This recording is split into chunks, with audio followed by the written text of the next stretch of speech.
My parents viewed me like a failed handyman and referred to my sibling as a genius. So I grinned and took a single action that destroyed their idyllic existence. I'm a 28-year-old HVAC technician. Yes, I make a living by fixing air conditioners. Whatever, it's not glamorous. Long hours spent in chilly basements and dirty attics make the bill payments. The state of my family is a complete mess. The golden kid is my 25-year-old younger brother, Vincent. It has always been. Looks good, feels like a tech genius. Parents who believe he's a ray of sunshine. Me, I'm merely present. The afterthought, the backup child. I remember this from when Vincent was 6 and I was 10. This new video gaming system was something we both desired. For months I had been doing chores, saving any cash Vincent came across, and pretending to be upset with my mother about a schoolchild boasting about having one. The following day, his room has a brand new console. Dad just said, maybe save up a bit more sport, when I inquired about mine. Behind their backs, Vincent gave me this smug little look. Even at 6, the little brat understood precisely what he was doing. I once needed $50 for a field trip in high school. Dad made me mow lawns to earn it and gave me a lengthy lecture about financial responsibility. They purchased a $1 $200 MacBook for Vincent that same week, after he mentioned wanting a new laptop for coding tasks. When I brought this up, no one asked any questions. Vince is utilizing it for his future, according to Mom. The purpose of your field trip is to have fun. In any case, it was a scientific museum. Bob, my coworker, gets it. Yesterday, after resolving this commercial system dilemma at a legal company, we went out to lunch. After 8 hours of diagnostics, it was discovered that there was a dead squirrel in the duct system. Attorneys were panicking because it was 82 degrees in their priceless filing room. When I receive yet another text from Mom on Vincent's most recent accomplishment, Bob shows me pictures of this unfortunate fried squirrel. Bob shoves half a tortilla in his mouth and exclaims, "Dude! That black mold we discovered at the Jensen job is not as poisonous as your family." He's not incorrect. Speaking of work, we see some very strange stuff. I was summoned to this opulent suburban home last week. The woman complained that her air conditioner was roaring. I'm considering a bearing problem. A belt, perhaps? Not at all. She has been putting letters via her return vent. Airflow was obstructed by 3 months' worth of bills, catalogs, and coupons. I billed her the usual amount. In addition, Bob refers to it as the people's or idiot's tax. Dinners with the family are essentially torture. Vincent talks endlessly about his most recent promotion business, travels some app that is transforming the industry, and so on. Mom listens to everything he says, as if he were Jesus. Dad simply sits there grinning proudly and nodding, most likely already squandering Vincent's fictitious millions. And then me. Dad interrupts me as I try to share my day. Has Killian progressed to filter changes yet? Mom's phony little giggle is heard in the laugh track. Vincent's arrogant laugh. Dad laughs with a full belly. I got the message. The joke in the family is Killian the HVAC guy. On career day in my senior year of high school, I expressed interest in HVAC. Good money, that's always in style. Dad choked on his coffee because he laughed so hard. Well, I suppose someone has to do it. During his first year, Vincent suggested pursuing a career in programming, and his father bought him a new desktop computer and coding books right away. Began bragging to everyone that his son would be the next Bill Gates. The difference was enlightening. Vincent always adds that it must be authentically fulfilling. It's truly making a difference there, bro. Spending your days clearing the blockages in other people's air conditioners. Then, as his mother practically swoons over him, he casually brings up his stock options. I simply sit there, feign a smile, eat, and count down the minutes until I can get out. I take their bullshit year after year, because I'm not the type to make a scene, just the punching bag for the family. My apartment isn't particularly noteworthy. A refrigerator that makes strange noises and a single bedroom with mismatched furniture. However, it belongs to me. Don't judge. Golden Boy is not comparable. Vincent made one visit. He surveyed the area as though he were at a zoo. Whoa, Killian, very comfortable. I suppose I'll continue writing code since this is what HVAC money gets you. He chuckled and boasted about his loft in the heart of the city for the next hour. My intention was to strike him in the throat. I won't lie. Eden, a 26-year-old woman, and I have been dating for a few months. She teaches kindergarten. She and I met while I was repairing the air conditioner at her school. In a panic, the principal called. The children are melting, as if life or death were at stake. Ended up being nothing more than a trip breaker. This adorable teacher keeps stopping by to check on the system, while I'm checking it. She tells me laughing that the children are sketching what hell looks like. The interior is growing gloomy. We have been dating ever since I got her number. When I tell her about my job, she finds it funny. The elderly woman who wore a parka indoors and kept her thermostat set to 64 is her favorite. She was unable to determine why she was so cold. Even had a meeting with my family. A huge error. Like she was 5 years old, Vincent spent the entire night explaining technical things to her. Dude, the internet is a collection of shut up. She is not a child, but she teaches them. She later said, "Wow, your brother really enjoys the sound of his own voice." At that moment, she knew she was a keeper. However, I've noticed strange things about Vincent's business lately. Nothing significant, simple things. His tales don't quite fit together. He occasionally talks about how large his team is before slipping in the statement that they are understaffed. Or he'll boast about their opulent workspace. Dodge, however, when Mom requests a visit. I began to see articles on the internet. 2 tech blogs are raising doubts about their growth figures.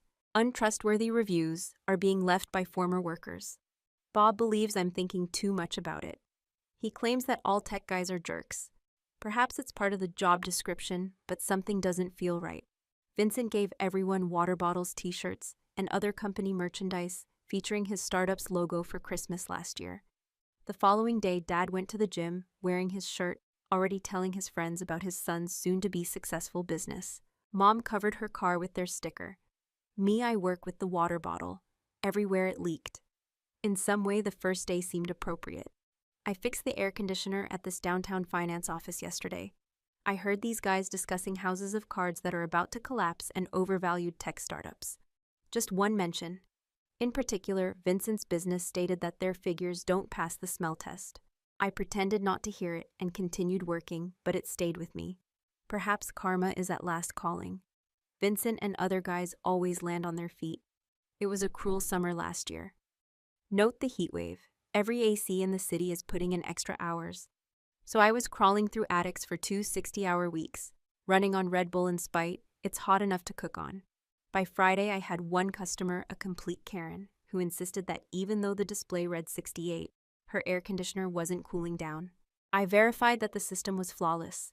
Finally, I saw that she had a space heater running in the corner and blackout curtains. In a heat wave, a space heater. She said, "Well, I get cold feet, but I like the room," after I pointed it out. Cool. Before I said something I would later regret, I charged her the full diagnostic fee and walked away. The downtown office of this lawyer was the worst. There was nothing obviously wrong, but the compressor kept shutting down. Hours were spent troubleshooting. I finally identified the problem. The office manager asked if I could just make it work anyhow after I gave my explanation. Yes, for you, I'll simply break the laws of thermodynamics. No issue. Mom kept blowing up my phone all week even though I didn't want to eat dinner with the family. Vincent has some exciting news. That was the exact phrase in every text. Everything is capitalized. After my last job, I dragged my weary ass over. Hardly had time to take a bath. When I walked in, I saw Vincent sprawled out on the couch with a designer jacket thrown next to him, as if it didn't matter. It most likely cost more than my rent each month. His eyes hardly leave his phone. "Have you been promoted to thermostat installer yet, Killian?" From the kitchen, Mom laughs nervously. Dad laughs out loud as if it were a comedy gem. This began on my 16th birthday when we were still children. Tickets to see this band were all I wanted. Rather, I received a Walmart gift card and socks. Dad gave Vincent the goddamn car on his 16th birthday. He is displaying genuine promise. Dad explained like I was too stupid to understand why they treated us differently. I grabbed a drink and headed to the kitchen. Mom's making Vincent's favorites, not a buffalo wing in sight, even though she knows I love them. Classic, Killian, honey. "You look tired," she says, not actually looking at me. "Vincent's got big news today. Try to be happy for him, okay?" Sure, Vincent has news. Shocker, dinner starts. Vincent's going on about his latest promotion, waving his fancy smartwatch around. "CEO loved my proposal. Youngest team lead ever. Might get a corner office next month." Mom's practically orgasmic with pride. "That's wonderful. Sweetie, isn't that wonderful, honey?" Dad nods proudly. "That's my boy. Always knew you'd make it big." So I try my luck. Actually got promoted to senior technician last week. Awkward pause. Dad barely looks up while Killian fixing slightly bigger air conditioners. What a milestone. Then they all laugh. Even Vincent with this fake sympathy look that makes me want to flip the table. Hey, not everyone can code right, Vincent adds. Someone's got to do the grunt work, though. Honestly, bro, you smell like you've been rolling around inside those dusty units all day. Ever heard of deodorant? I had a flashback to last week stuck in an attic in 120-degree heat, fixing an evaporator coil while the homeowner kept yelling up, "Is it fixed yet?" My electric bill better not go up. Meanwhile, Vincent sits in air-conditioned comfort all day, probably browsing Reddit instead of working. But he's the success story, Mom tuts. Vincent be nice. Killian works with his hands. She says it like I clean toilets with them. Yeah, Killian's job is important, Dad says with a smirk. Without him, who would we call when the AC breaks, though? At the rates you guys charge. Maybe you should be driving something better than that rusted truck. My truck's a 2010 F-150. Not new, but reliable. Paid off 3 years ago. Meanwhile, I know for a fact Vincent's luxury apartment costs more than he makes. I saw him checking his banking app once. Negative balance, but sure, my truck's the problem. Something in me just snapped. Not rage. More like a quiet click. Like when a rusted bolt finally gives way while you're trying to loosen it. I set down my fork, got to my feet, and gave Vincent a direct look. While your fantasy lasts, enjoy it. Truth always finds its way. Just so you know, Dad, the cost of that rusted truck has been covered. That can't be said of all your fancy shit, can it? Dead silence.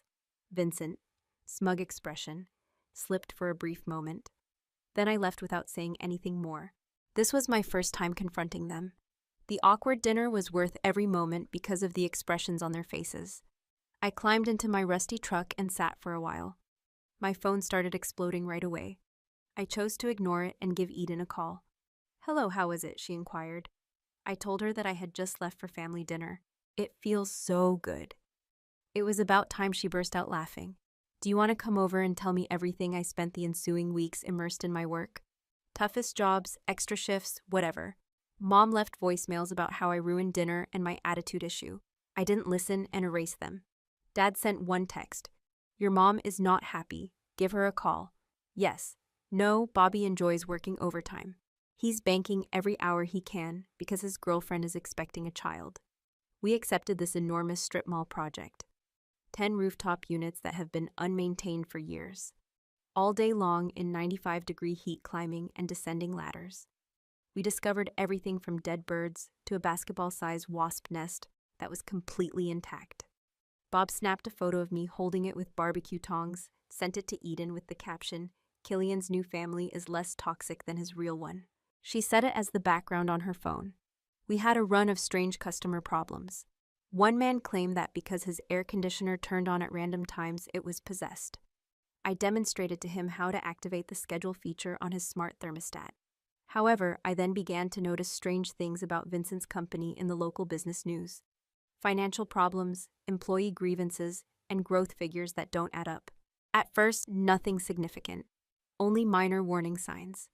I was referred to this industry forum thread about overvalued startups to avoid by a high school friend of mine who works in technology.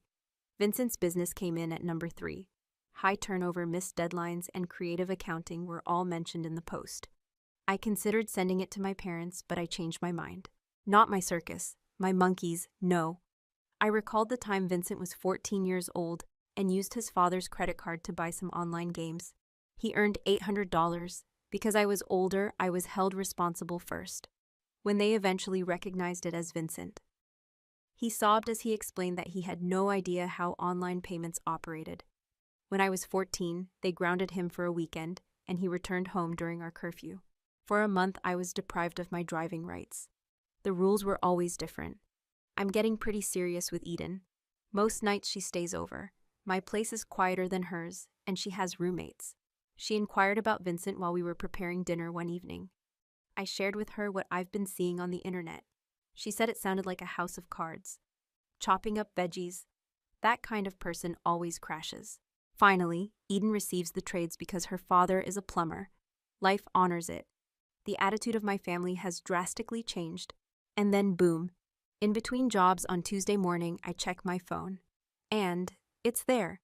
Vincent's business vanished in an instant. A fraud investigation is underway against the CEO and other executives. False investment figures, false earnings reports, Fake everything. Additionally, a grainy photo shows Vincent being escorted out while hiding from reporters with his jacket over his face. I won't lie, I felt vindicated in part. All those years of Killian being the letdown and Vincent being the genius. Golden Boy was nothing more than spray paint, as it turns out. I had a phone blow up later that day. Mom, Dad, Vincent. I paid them all no attention. I completed my day. They kept blowing up my notifications while I was working. I was strangely at ease. That evening I checked my voicemails. Complete panic. Mom was in tears. Dad insisted that I give him a call back. Vincent's voice was broken. The speed at which they recalled my number was strange. When they needed something. The following morning I gave Dad a ring. The conversation proceeded exactly as you might have expected. The bomb was dropped by him. They committed to Vincent's startup for the rest of their lives. To invest in it, they refinanced their paid-off home. In the belief that they would be comfortable on Vincent's fictitious millions, Dad retired early. They are currently dealing with debt collectors and foreclosure, mainly because they placed all of their money on Golden Boy. I laughed when he asked for money. I was unable to resist. I reminded him of what HVAC professionals do. For years, he has been making fun of them. Their house cannot be saved with it alone. I recalled needing $2,000 for supplies and an application to a technical school when I was 17. They couldn't help, Dad said. The finances were tight. Later, I learned that Vincent had just received $5,000 for a coding boot camp. After 2 weeks, he resigned. However, funds were limited. After I spoke with Dad, Bob took me out to lunch. I told him everything. All he did was shake his head. I believed my family to be dysfunctional man. He requested an additional nacho plate. In these circumstances, stress eating is required. Meanwhile, new information about Vincent's business continued to surface. It turns out that they only ever had slick presentations and projections, never a tangible product. Traditional vapeware from Silicon Valley. Vincent wasn't a team leader. He was a low-level developer. It was all a lie. I was handling an emergency call at a church that weekend. Just before Sunday service, their air conditioner died. The Lord works in mysterious ways, the pastor said repeatedly. Yes, friend. So do unmaintained condensers that are 30 years old. I read through my family's increasingly frantic messages while I waited for a part. Mom made an attempt at guilt. Following everything we've done for you. Dad made some demands. This is the purpose of family. Vincent merely pleaded. Traditional roles, as usual. For the first time in my life, I felt totally free after blocking all of their numbers. But Eden understands. The golden child was also her brother. According to her, some families are poisonous. Distance is sometimes the only healthy choice. After a month, things return to their usual routine. Work from home, Eden, do it again. Without my family's continual criticism, it's calm. Eden is doing well. At this point, she has essentially moved in. Her tales from the kindergarten classroom somehow normalize my strange experiences with HVAC. Her child vomited all over the reading corner after eating a crayon last week. My day of repairing a restaurant's walk-in freezer seemed incredibly dull as a result. I'm always busy at work. An elderly woman who calls me once a month is one of my regular clients. She is certain that her system is malfunctioning. It isn't. I believe she simply enjoys the company. She always has cookies on hand. Inquires about Eden. Final visit. Before I mentioned that I had a girlfriend, she attempted to pair me up with her granddaughter. Her expression of disappointment was priceless. My job at the gym was a nightmare. Citing his cousin's track-knowing friend, the owner continued to assist. Yes, where is the friend of your cousin now? In the process of Bob making faces behind his back, I almost dropped a 40-pound motor on him. I laughed so hard I nearly fell off the ladder. In relation to Bob, his girlfriend gave birth to a young girl. Despite having enormous bags under his eyes when he arrives at work, he is beaming. He posts new pictures every day as if we're all eager to see his child. Daily slight variations in facial expression. It's kind of sweet but annoying. The man is content. According to Eden, we ought to get a dog. She has puppy fever after a therapy dog visited her school. She's looking online for pet-friendly apartments, but I keep telling her that my apartment doesn't allow pets. Even though it's moving quickly, nothing feels off. Then one Sunday morning, Vincent arrived. No text, no warning. Right there. I nearly failed to identify him. The high-end apparel was no longer available, the same as the smug smile and flawless hair. This Vincent had the appearance of a plain t-shirt and wrinkled khakis. He had stubble and dark circles under his eyes. If you didn't look closely, he might have been a homeless man. Against my better judgment, I let him in. Although it's not fancy, my place is paid for and clean. He probably paced around anxiously before crashing on my couch, unlike wherever he's staying. He began this entire confession. He never achieved the success he claimed. Years ago, he began to exaggerate in order to win over his parents. The lie became more and more egregious. Desperate to make his lies credible, he became embroiled in the startup scam. On promises he knew were false, he persuaded mom and dad to invest their retirement. I was struck by the irony like a truck. He was only living in his imagination, and I felt useless next to him all these years. It made me think of what we were told by our first HVAC instructor. It's impossible to fake it in this job. A system is either effective or ineffective. No amount of nonsense alters this. Physics. I wish someone had mentioned business to Vincent. Vincent then revealed the true purpose of his visit. He believes a crypto scheme will make everything better. With what little they have left, mom and dad are already on board with investing. I said, Jesus Christ, are you really attempting to make things better with another scam? It's not real. They're still pursuing Vincent off another cliff after everything, like when Vincent persuaded his father to fund his friend's groundbreaking auto detailing company in high school. Dad lost $5,000. However, Vincent was exhibiting entrepreneurial spirit, so it wasn't entirely his fault. I pointed out to Vincent how foolish this sounded. He sagged his left shoulder. The Vincent I grew up with was so different from this defeated Vincent. That evening, I called my parents in an attempt to reason with their mother and confirm that they were placing their remaining funds on Vincent's new opportunity. They are, of course. They will never be able to learn. After the call, Eden observed me pacing the apartment and made the observation that I cannot save those who do not wish to be saved. My parents are adults who make their own decisions, she said. Poor ones, but their decisions nonetheless. I still find it bothersome even though she's right. It's because the pattern is so incredibly familiar, not because I'm concerned about their financial situation. Vincent makes a mistake. They allow him to keep repeating. After 2 weeks, Bob received a text from his cousin, who works at a bank, informing him that my parents were attempting to obtain a high-interest loan secured by their vehicle. News spreads quickly in small towns. They all support Vincent's plan, a last-ditch attempt apparently. I sent them links to articles about scams involving cryptocurrency. Dad said noted in response. Interpretation, go away, we're not paying attention. Another week went by. My phone's notifications exploded while I was working on the pool house air conditioner beneath a wealthy man's deck. Vincent's cryptocurrency investment went bankrupt. Surprise, surprise. It's shocking. I had lunch with Eden, asked if I planned to give my parents a call. I simply gave a headshake. What can be said, I told you so.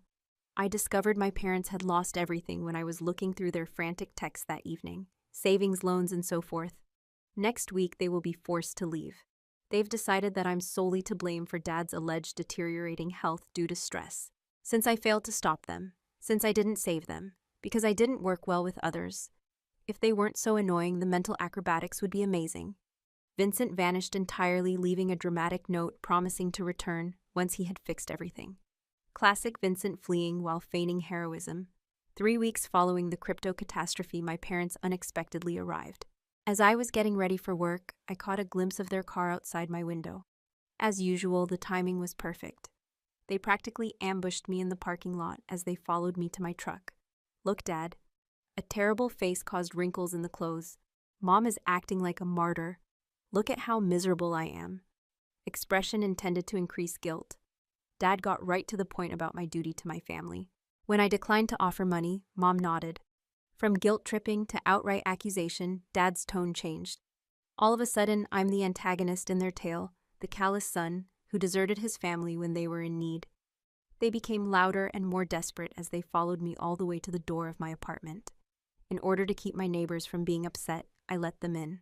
A huge error. It worsened inside. Dad yelling that if I had just helped, I could have stopped all of this. When they initially inquired as to whether I wasn't envious of Vincent, if I truly was a son, Mom is in tears. Those deceptive tears that fall short of her eyes. This could have been avoided by you. Dad pointed a finger at me and yelled. You couldn't put aside your small-minded jealousy, and now we're going to be homeless. Feeling jealous, I chuckled. It's very wealthy. I've been treated like second-class family for 28 years. And I meant to save you now, Mom cried. We gave you everything, a roof over your head, food. You put everything into Vincent. The leftovers were given to me. Dad's cheeks flushed. That is untrue. We helped you with your small career, my meager profession. While they are pleading for handouts, I am debt-free. Then she revealed the shocking news of Dad's cardiac condition. I had never heard of it before, ideally timed to maximize guilt. I inquired about his diagnosis date. They glanced at each other. That's always a sign that they're lying. Dad, when was the diagnosis of this heart condition made? The physician said. He stumbled. Which physician, when I had had enough at that point? I expressed my exact opinions about their financial choices, parenting style, and devotion to the golden child.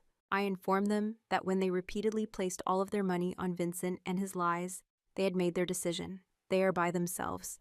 I nearly hesitated when I saw their shocked expressions. Nearly. As they gathered their belongings and departed, I refused to back down. The parting remark that I was not her son didn't hurt as much as Mom had anticipated. All it did was validate what I've always known. The following day, I installed a security camera, changed my phone number, and alerted my building manager to their presence. It was the first time I didn't feel bad about breaking up with someone.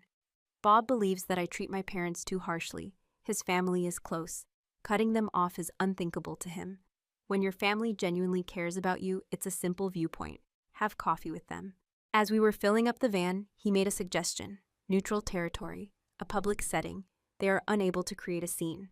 He has obviously never witnessed my mother's outbursts. The woman might be an Oscar winner. My dad sent me a certified letter a week later.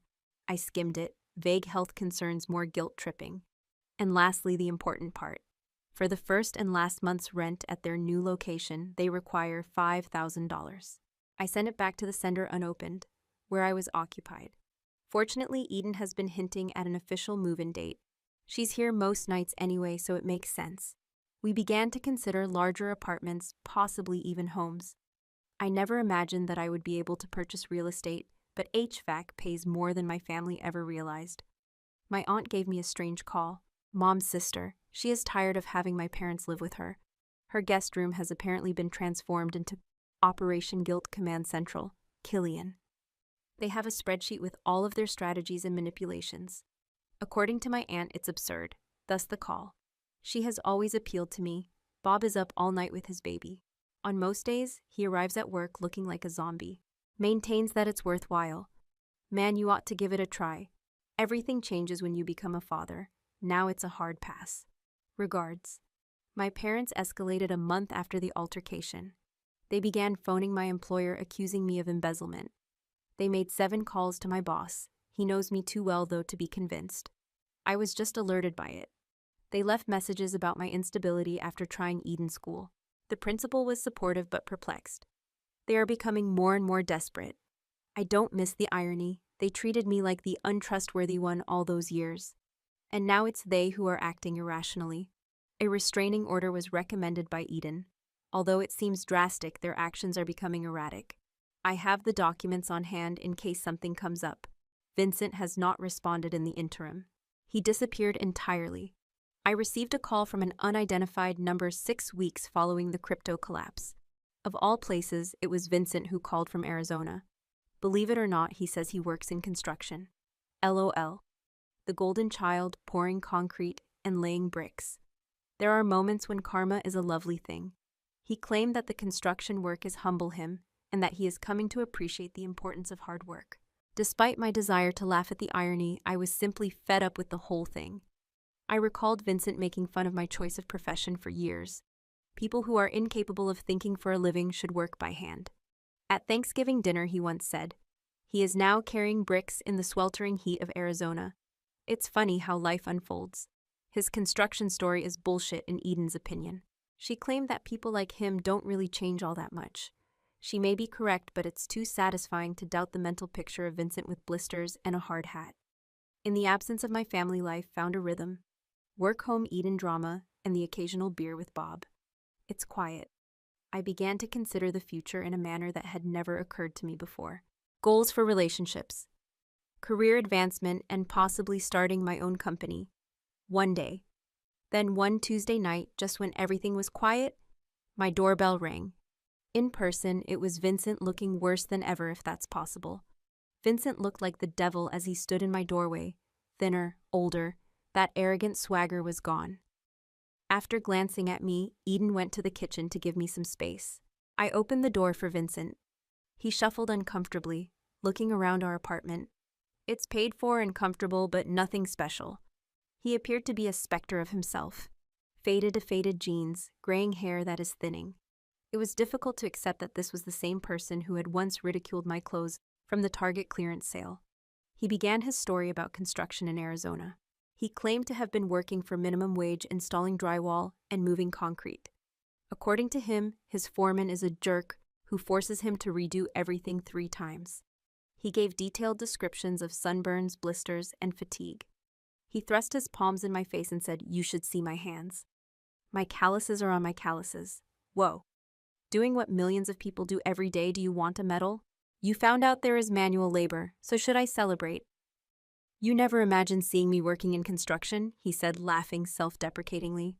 I said, "Actually, I never gave you any thought." Just enough of his face dropped to satisfy. The irony was too good to resist. The same person who once claimed that HVAC was only for those who couldn't handle it in the real world was now realizing how difficult physical labor is. I almost burst out laughing when he displayed his rough hands to me like they were scars from battle. "Greetings from my world friend." Vincent told everyone that my fictitious career goal was because I wasn't intelligent enough for college during my sophomore year of high school. Mr. Stanford dropout was now learning that physical labor isn't as simple as he had assumed. Eventually, he reached the main point. Our parents' situation has gotten worse. They were expelled by my aunt. In fact, Dad's health is getting worse. Heart issues brought on by stress. Dad's disability checks barely cover their rent, and they're staying in a dubious motel. I experienced that well-known pang of guilt before recalling all the years I had spent being viewed as the family's failure. I recall my father giggling when I described the HVAC certification process. As a result, you receive a gold star for properly changing the filters. When it came to coding, he would never have dared to say that to Vincent. Vincent stated that although he sends them what little he earns, it is insufficient. He claimed that because they are desperate, they asked him to speak with me. That should come as no surprise. When they wanted something, Vincent was always their ambassador. They are unaware of my presence. Staring at the floor, he confessed, "I simply had to check to see if you were doing all right." "Correct, because your concern for my welfare has always been so great." "Definitely not to request money or because you need something," flatly I added. He flinched. When Vincent made an unexpected admission, the topic of conversation changed. He claimed that he was constantly envious of me and that while he was pretending to be someone else, I had genuine skills, a clear path, and confidence in my abilities. Fearful of being revealed as a phony, after bringing drinks and observing the situation for a short while, Eden discreetly left to take a shower. Vincent remarked on how pleasant she seemed as he watched her go. At least he was correct about that. He made his case for helping our parents find a place to stay without requesting my forgiveness of them or of him. "They've changed that," he said. "They have been humbled by losing everything. Now," he said, "they talk about you differently, Dad in particular. He spoke of your work as though it were a source of pride. It's amazing how my career suddenly gains respectability after filing for bankruptcy. A financial crisis can drastically alter one's perspective." I said, "That's convenient timing. Years of derision. Then when they need money, I'm suddenly respected." Vincent let out a sigh. "We all deserve that, including me. They are still our parents, though. They are not entitled to anything because of their biology." I promised to give it some thought. For now, it was all I had to offer. He appeared relieved to not receive a flat rejection as he accepted this. Before he left, he gave me his new number and the details of their motel. I gave it a lot of thought during the week. Work, meanwhile, kept me rooted. Bobby has his own problems. No one is sleeping, and the baby is colicky. His shirt was turned inside out when he arrived. Not until lunchtime did I notice. Still, he said it's worth it. The most challenging job I've ever had. With a great yawn, he asserted, "Eden has been looking into crisis support services for seniors. She didn't press me in either direction. She said, just gave information on whatever you decide. Don't follow their terms, follow yours." Astute woman. A week later, I decided what to do. Neither Vincent nor my parents were called. Rather, I reached out to a local social worker, explained the circumstances, and set up help with housing applications. Dad's medical resources, and Mom's job placement services. I rented a modest apartment close to the hospital for 3 months. I didn't invite them back into my life or give them my address.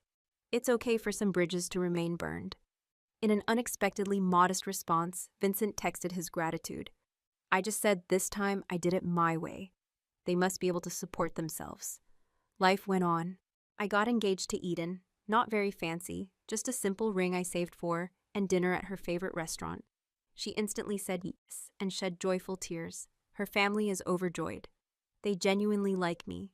It's an odd idea. When my boss retired, a significant shift occurred. He offered to sell me his equipment and client list for a fair price.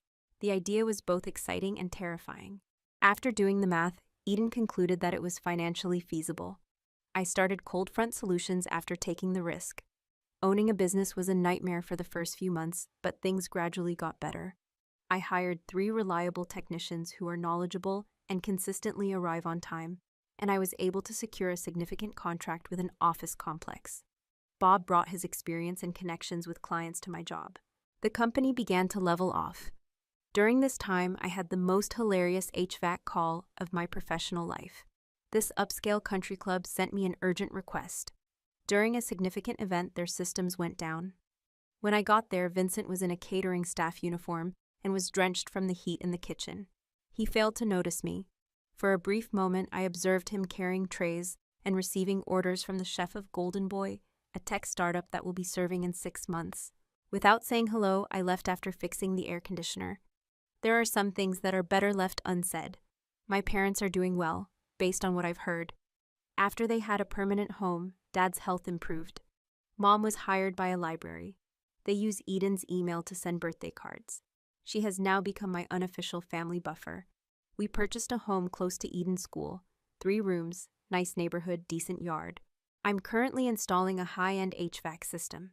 Benefits of the position: I can't help but reflect on my progress. Vincent is still working as a construction worker in Arizona. It appears that he has come to terms with it. Occasionally provides updates. Always mindful of my personal boundaries. A picture of him and his team finishing a wall was included in his final message. In fact, the man appeared to take pride in his physical work. I never imagined the day would come. Perhaps we will have a genuine relationship once more in the future. Perhaps not. I have complete control over that choice for the first time in my life. And that is the true triumph in this case. Eventually, I stood alone instead of watching them fall. Enjoying the reversal of fortunes may be considered petty by some. Perhaps it is. However, it feels pretty damn good to be the only one with my shit together after being the family joke for so long. While the tech whiz who couldn't stop talking about his stock options sweats his ass off, hauling concrete for some foreman who treats him like dirt. The HVAC guy they made fun of now has a thriving business. That's the strange way of life. Dramatic confrontations aren't always the best form of retaliation. It's simply living a good life and letting reality take care of the rest. Story 2. For her buddy. My dad left Mom. He attempted to defraud us in court and had assets worth $400,000. Years later, I handed him what was rightfully his. Hi everyone. Prior to the start of today's video, I need your assistance. One of the greatest ways you can help us out is to subscribe, since we've observed the channel is losing some of its popularity. It's simple, free, and helps us continue to provide you with amazing content. Your assistance is much appreciated. Together, let's continue to build this channel. Many thanks. Let's begin the video now. Reddit hello longtime lurker. Poster for the first time. Just before my final year at the age of 17, this whole catastrophe began. My dad tried to destroy our life, concealed money from us, and threw away our family for my mom's friend. This is how it all transpired. I, 31 male, grew up outside of Detroit in a Michigan suburb. My younger sister Zoe, 28, is a girl, and my older brother Ethan, 33, is a mailman. I am the middle kid. Dad was employed by a medical equipment firm as a district sales manager, fairly priced but nothing special. Despite raising 3 children on what amounted to a little salary, Mom, an elementary school librarian, nonetheless managed to keep our home operating. While Dad was networking with customers, she took care of everything from grocery shopping to school assistance, making her the family's glue. Although it wasn't particularly noteworthy, our existence was steady. Road excursions to Wisconsin dells or cottage rentals in the north were the norm for family vacations, not the summer trips to Europe that Dad's boss took. We had automobiles that were useful till they broke down. Every year, Dad would speak about getting a Lexus, but for some reason, that year never arrived. He would bring home brochures for expensive cars and place them prominently on the kitchen counter as though gazing at them for a long time would somehow make them more reasonable. Every month, Dad would bring people from his college firm over to our house for a round of poker. 5 or 6 men would visit, share money, and gripe about their spouses. One of the regulars was Kevin, the vice president of Dad's business. Patricia, his wife, Mom's pal, Scott, too, Dad's closest pals from their fraternity days, who are currently employed in commercial development. Other than running a successful commercial real estate company, Scott had no obligations and was a permanent bachelor. Scott was off to Vegas or purchasing another investment property, while Dad was unable to stop talking about public school meal programs throughout supper. In his late 40s, Scott was able to semi-retire while still earning a good living because to a small commercial real estate portfolio he had accumulated in his 30s. Every few months he would arrive to poker night in a different German vehicle and teasingly remark that he had negotiated a deal with a client. Even though Patricia was in her late 40s, she dressed and behaved as though she was attempting to obtain a spot on Real Housewives. Those blatantly evident cosmetic treatments that seemed fine on Instagram photos. Uncanny Valley, however, in person. She would wear heavy makeup when she came to our place for poker night, looking at her reflection and all that reflected back at her. Patricia was constantly wearing luxury clothes with eye-catching logos. She would start assessing our home as soon as she arrived, touching furnishings and making inquiries. "Have you ever considered upgrading these countertops?" Mom asked pointed questions. Laminate is quite useful. According to rumors, Kevin married her because of her family ties, which helped him get the vice president job. While Patricia struggled to climb the social ladder, he was a strategic, quiet man who had ascended the business one. Every time Patricia said anything really patronizing, he would give my mom these little contrite looks. I now believe Kevin was aware that Patricia and my dad were not getting along. He simply didn't want to publicly acknowledge it. Mom would simply grin and look for a reason to inquire about supper. She didn't act combative. Patricia obviously viewed this as a vulnerability that she could take advantage of. Mom was the kind of person who would prefer stay out of trouble than start a fight. She benefited from this quality in a school library full of boisterous children, but it also made her more susceptible to social predators like Patricia, who prey on those who are seen as weak. After her divorce, my Aunt Jen moved in with us during my junior year of high school. She was 5 years Mom's younger sister. She was blunt, unrepentant, and had a keen legal mind from her time working as a paralegal at one of the best companies in Detroit. On the weekends, she rode a Harley, possessed a concealed carry license, and was the epitome of zero F to give. When Aunt Jen was around, Patricia made her typical passive-aggressive remarks for the first time. Jen simply gazed at her till Patricia took a step back. It was similar to seeing a domestic cat suddenly become aware when a panther was about. Dad detested her presence.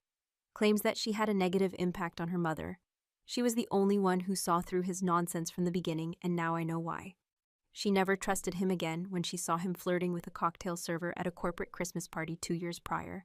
Dad would question when she was getting back on her feet and make little jabs about her living condition.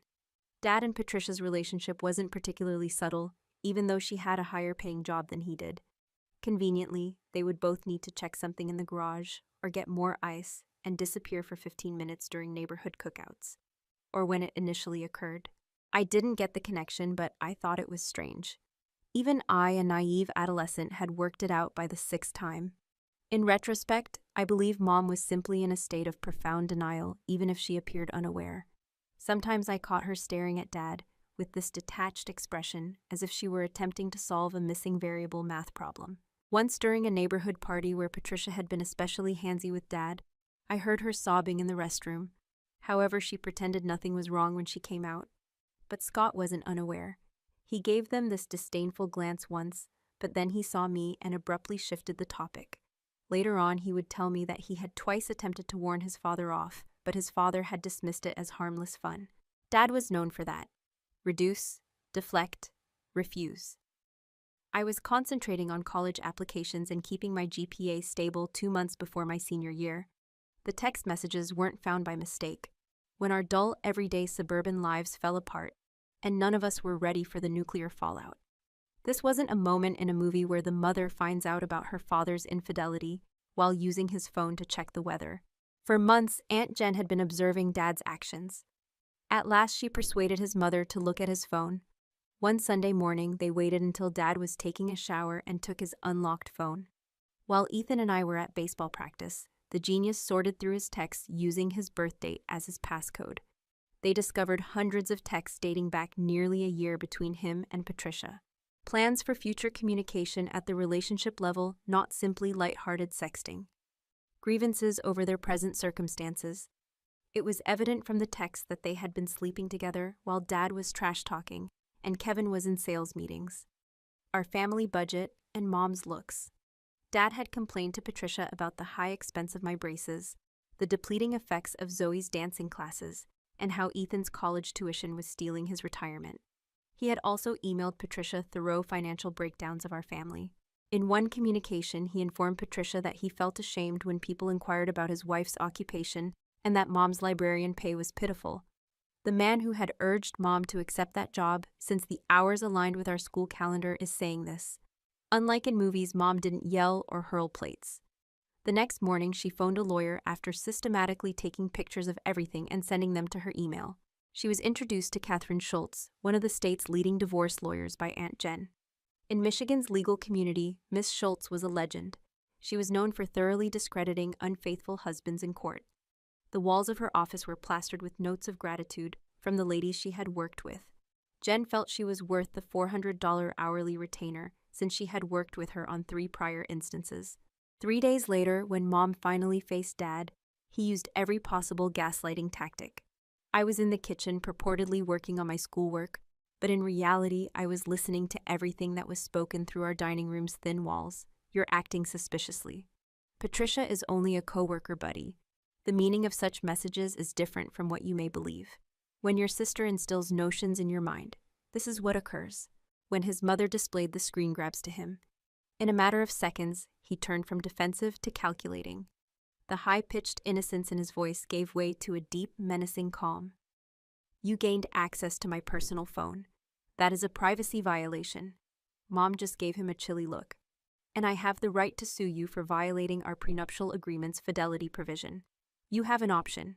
I had no idea that they had a prenuptial agreement. It turns out that prior to the wedding, Mom's parents had insisted on safeguarding the tiny fortune her grandmother had left her. Dad hadn't given it much consideration before signing it.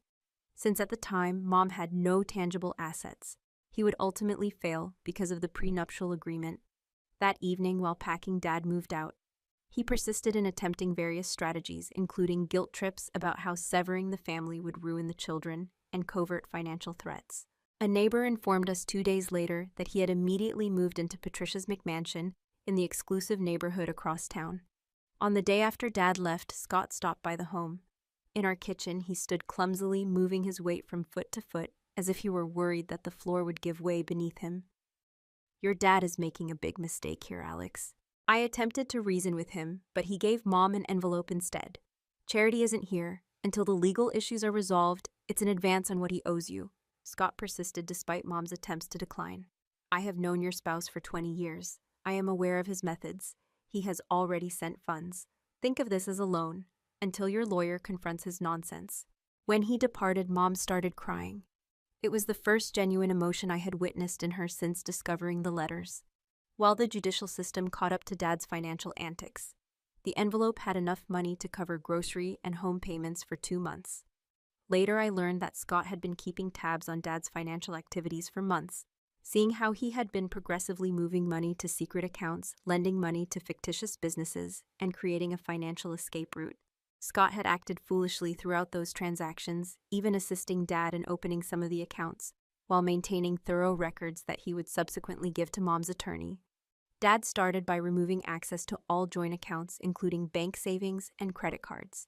He even pledged to keep the college fund accounts in our names, but he kept them in himself.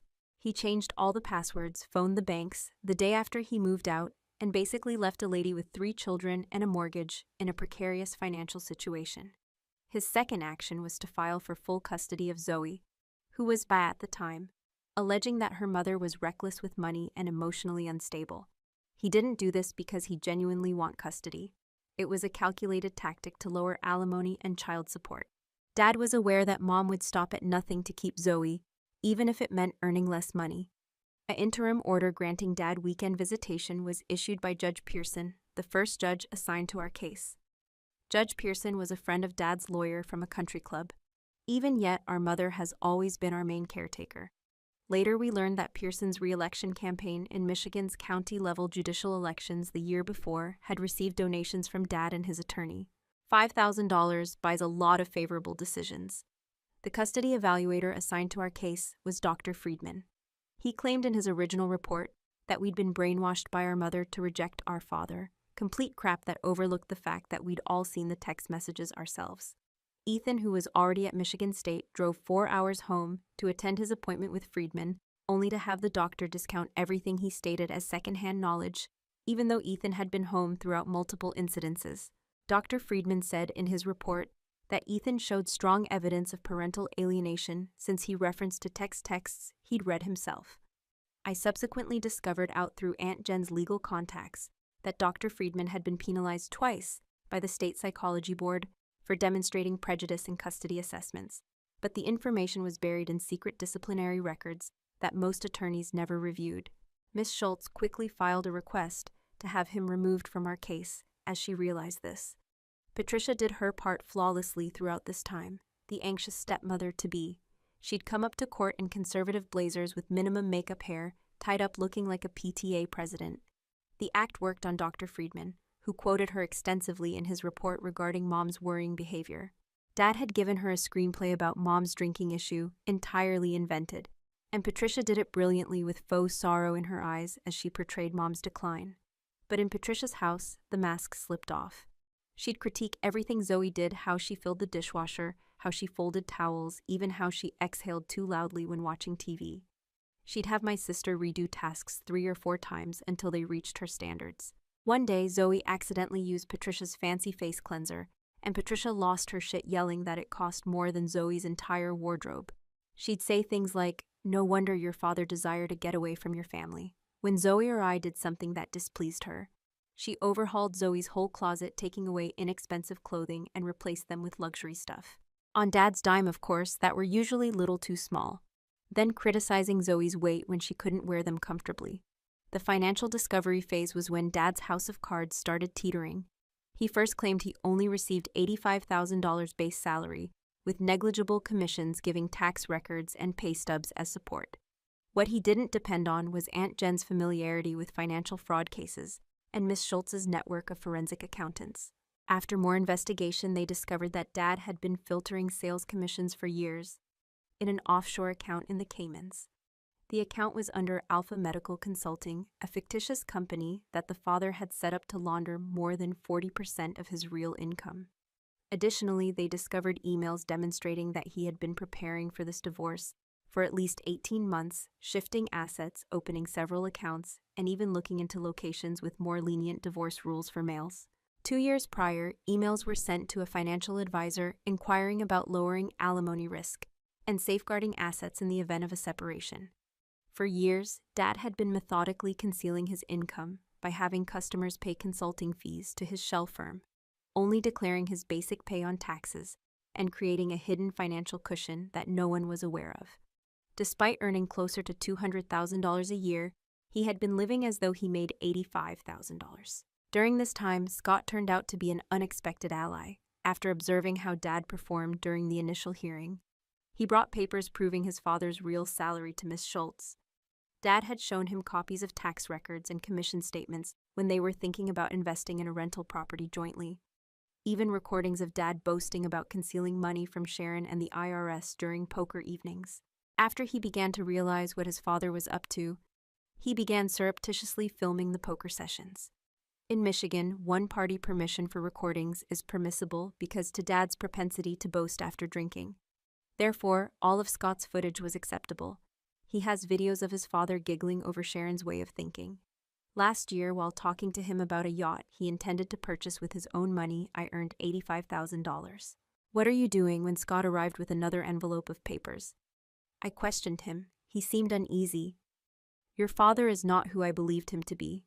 I've also known your mother for 20 years, and his treatment of her, it is incorrect. But there was more to it.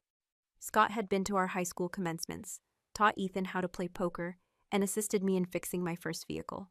Compared to many of our biological relations, he had been a more consistent presence in our lives. He had assisted his father in creating the shell firm, believing that it would just lower his tax obligation and not defraud his family. I later discovered the true cause of his allegiance. Before she met Dad, he had fallen in love with Mom while she was a college student. Before Mom and Dad met at a school mixer, they had a brief relationship during their freshman year. After their breakup, Scott had never followed through on those sentiments, but he had also never forgotten her. A motion demonstrating the disparity between Dad's reported and real income was submitted by Miss Schultz. A thorough forensic accounting of Dad's money was mandated by the judge. Dad's attorney attempted to prevent it, but the court threatened to charge Dad with contempt if he didn't cooperate because the preliminary results were so damning. For years, not only since preparing for the divorce, the forensic accountant found that Dad had been using shell corporations to hide about 40% of his income. Systematic underreporting of revenues, frequent transfers to offshore accounts, and consultation fees, paid directly by customers to circumvent business commission arrangements, were all present. The most damaging was a second phone that we were unaware of, a burner cell that he used only for his conversations with Patricia and his side company, until they became careless and began using his regular phone. The burner was purchased using corporate monies and registered to Alpha Medical Consulting. When his boss discovered out, he would be held accountable for yet another financial transgression. During our required weekends in their home, Patricia intensified her psychological attacks. She would make these subtle jabs about our outfits or ask whether she was dating yet. Your mom continues to shop at Kohl's. How cost-effective. It seemed like Mom was clothing us in trash bags the way she said it. While grumbling about having to feed an extra teen on the weekends, she would inadvertently leave her credit card statements visible, which showed $5,000 shopping sprees. When her friends visited, she would prepare extravagant meals, but for us she would offer frozen lasagna, arguing that Zoe was too finicky to enjoy authentic cuisine. During one of our weekend visits, she had a dinner party and made us dine in the kitchen while she entertained in the dining room. When guests noticed us, she introduced us as Kevin the stepchildren. I was questioned by a visitor if I was my father's son. Patricia interrupted right away, saying that I was from Richard's past existence, like his father had been a spy or a prisoner, instead of spending more than 20 years married to Mom. Patricia had a fixation with looks. She once forced Zoe to change before heading to the grocery store because her attire didn't match the interior of the car, and she would shoot hundreds of pictures before selecting one to upload. She would even rearrange decorative pillows if they were a little off. I wish this were a lie. During our trips, she would arrange for her personal trainer and show us her pricey exercise equipment, making sure we saw the $200 price tags she had neglected to take off. While I was having breakfast, she would stretch ostentatiously in the kitchen and talk loudly on the loudspeaker to her buddies about their planned spa weekend. Dad hardly showed up for these visits. He spent most weekends away from home, either working, playing golf, or attending client dinners. When he was there, he would hide in his home office and only come out to criticize something we had done or to inquire about how we were acting. He would dismiss our attempts to explain what was going on with Patricia. That's not what Patricia would say. He would brush her off as if her word were somehow more trustworthy than his own children. Within weeks of leaving, he purchased a brand new Lexus, something he could never afford, while providing for us. Evidently, Dad's well-crafted facade began to fall apart 8 months into the divorce. Evidence of at least $430,000 in concealed income over 3 years was discovered by the forensic accountant. After looking over Dr. Friedman's disciplinary record, the court granted Mrs. Schultz's official request to have him fired for demonstrating bias. Dr. Martinez was appointed as a fresh assessor, and rather than dismissing us as manipulative children, he genuinely listened to us. In contrast to Dad's account of Mom's destructive parenting, Zoe's teachers, who were questioned by Dr. Martinez, attested to the fact that she had been a contented and well-behaved student before to the divorce. She also pointed out that Dad's sudden concern for Zoe's welfare coincided with his financial obligations related to custody, which was suspicious. Dad chose to escalate rather than back down. In an attempt to get Mom to say something he could use against him in court, he began recording every conversation they had. He would unexpectedly show up at my football games and start a fight with the coaches about wanting to film from the sidelines. After that record, Mom's response, when she requests that he leave the restricted area. He attempted bribing us after that failed. Promises of cars for our 18th birthday, spring break vacations in Cancun, and even a suggestion that we would cover the cost of any college we desired. Alex, consider your future. He would say this while holding car brochures in front of me, as if I were a young child preoccupied with shiny things. I can give you what your mother cannot. He failed to realize that we had all seen the texts. We were fully aware of his opinion of us. He was seeking to get away from financial obligations. Also, Patricia's mask slips. Zoe mentioned during a weekend visit that her mother had begun attending night classes in order to earn her library science master's degree.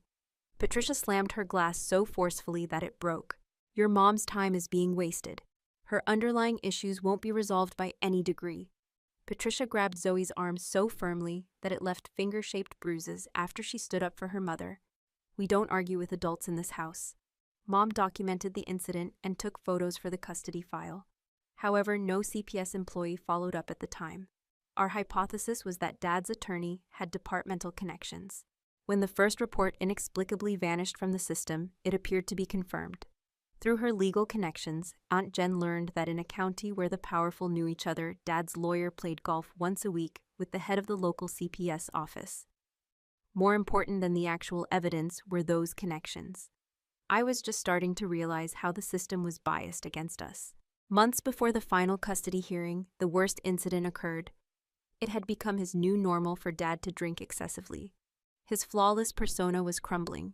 As the case dragged on and more financial improprieties came to light, the medical equipment company had started an internal audit after being contacted by the divorce court, and Dad was facing questions at work about discrepancies in his client accounts. Several clients had been contacted by the forensic accountant and confirmed they'd paid consulting fees directly to Dad's shell company payments that should have gone through proper company channels with appropriate commission split.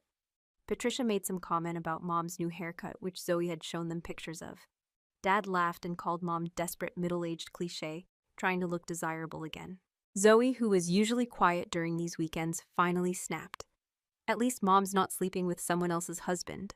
Dad lunged across the table and grabbed Zoe's wrist so hard she cried out. You don't talk about Patricia that way, in her house. I stepped between them, shoving Dad back hard enough that he stumbled.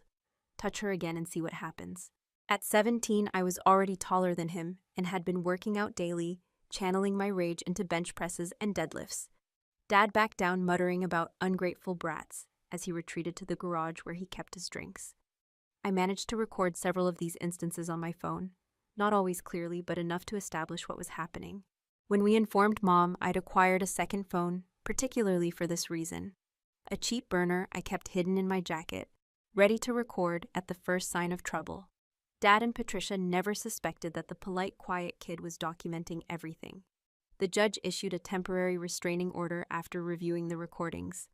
Our weekend visits were suspended pending investigation. Dad was instructed to take anger management and alcohol evaluation rather than cooperate. Dad went nuclear.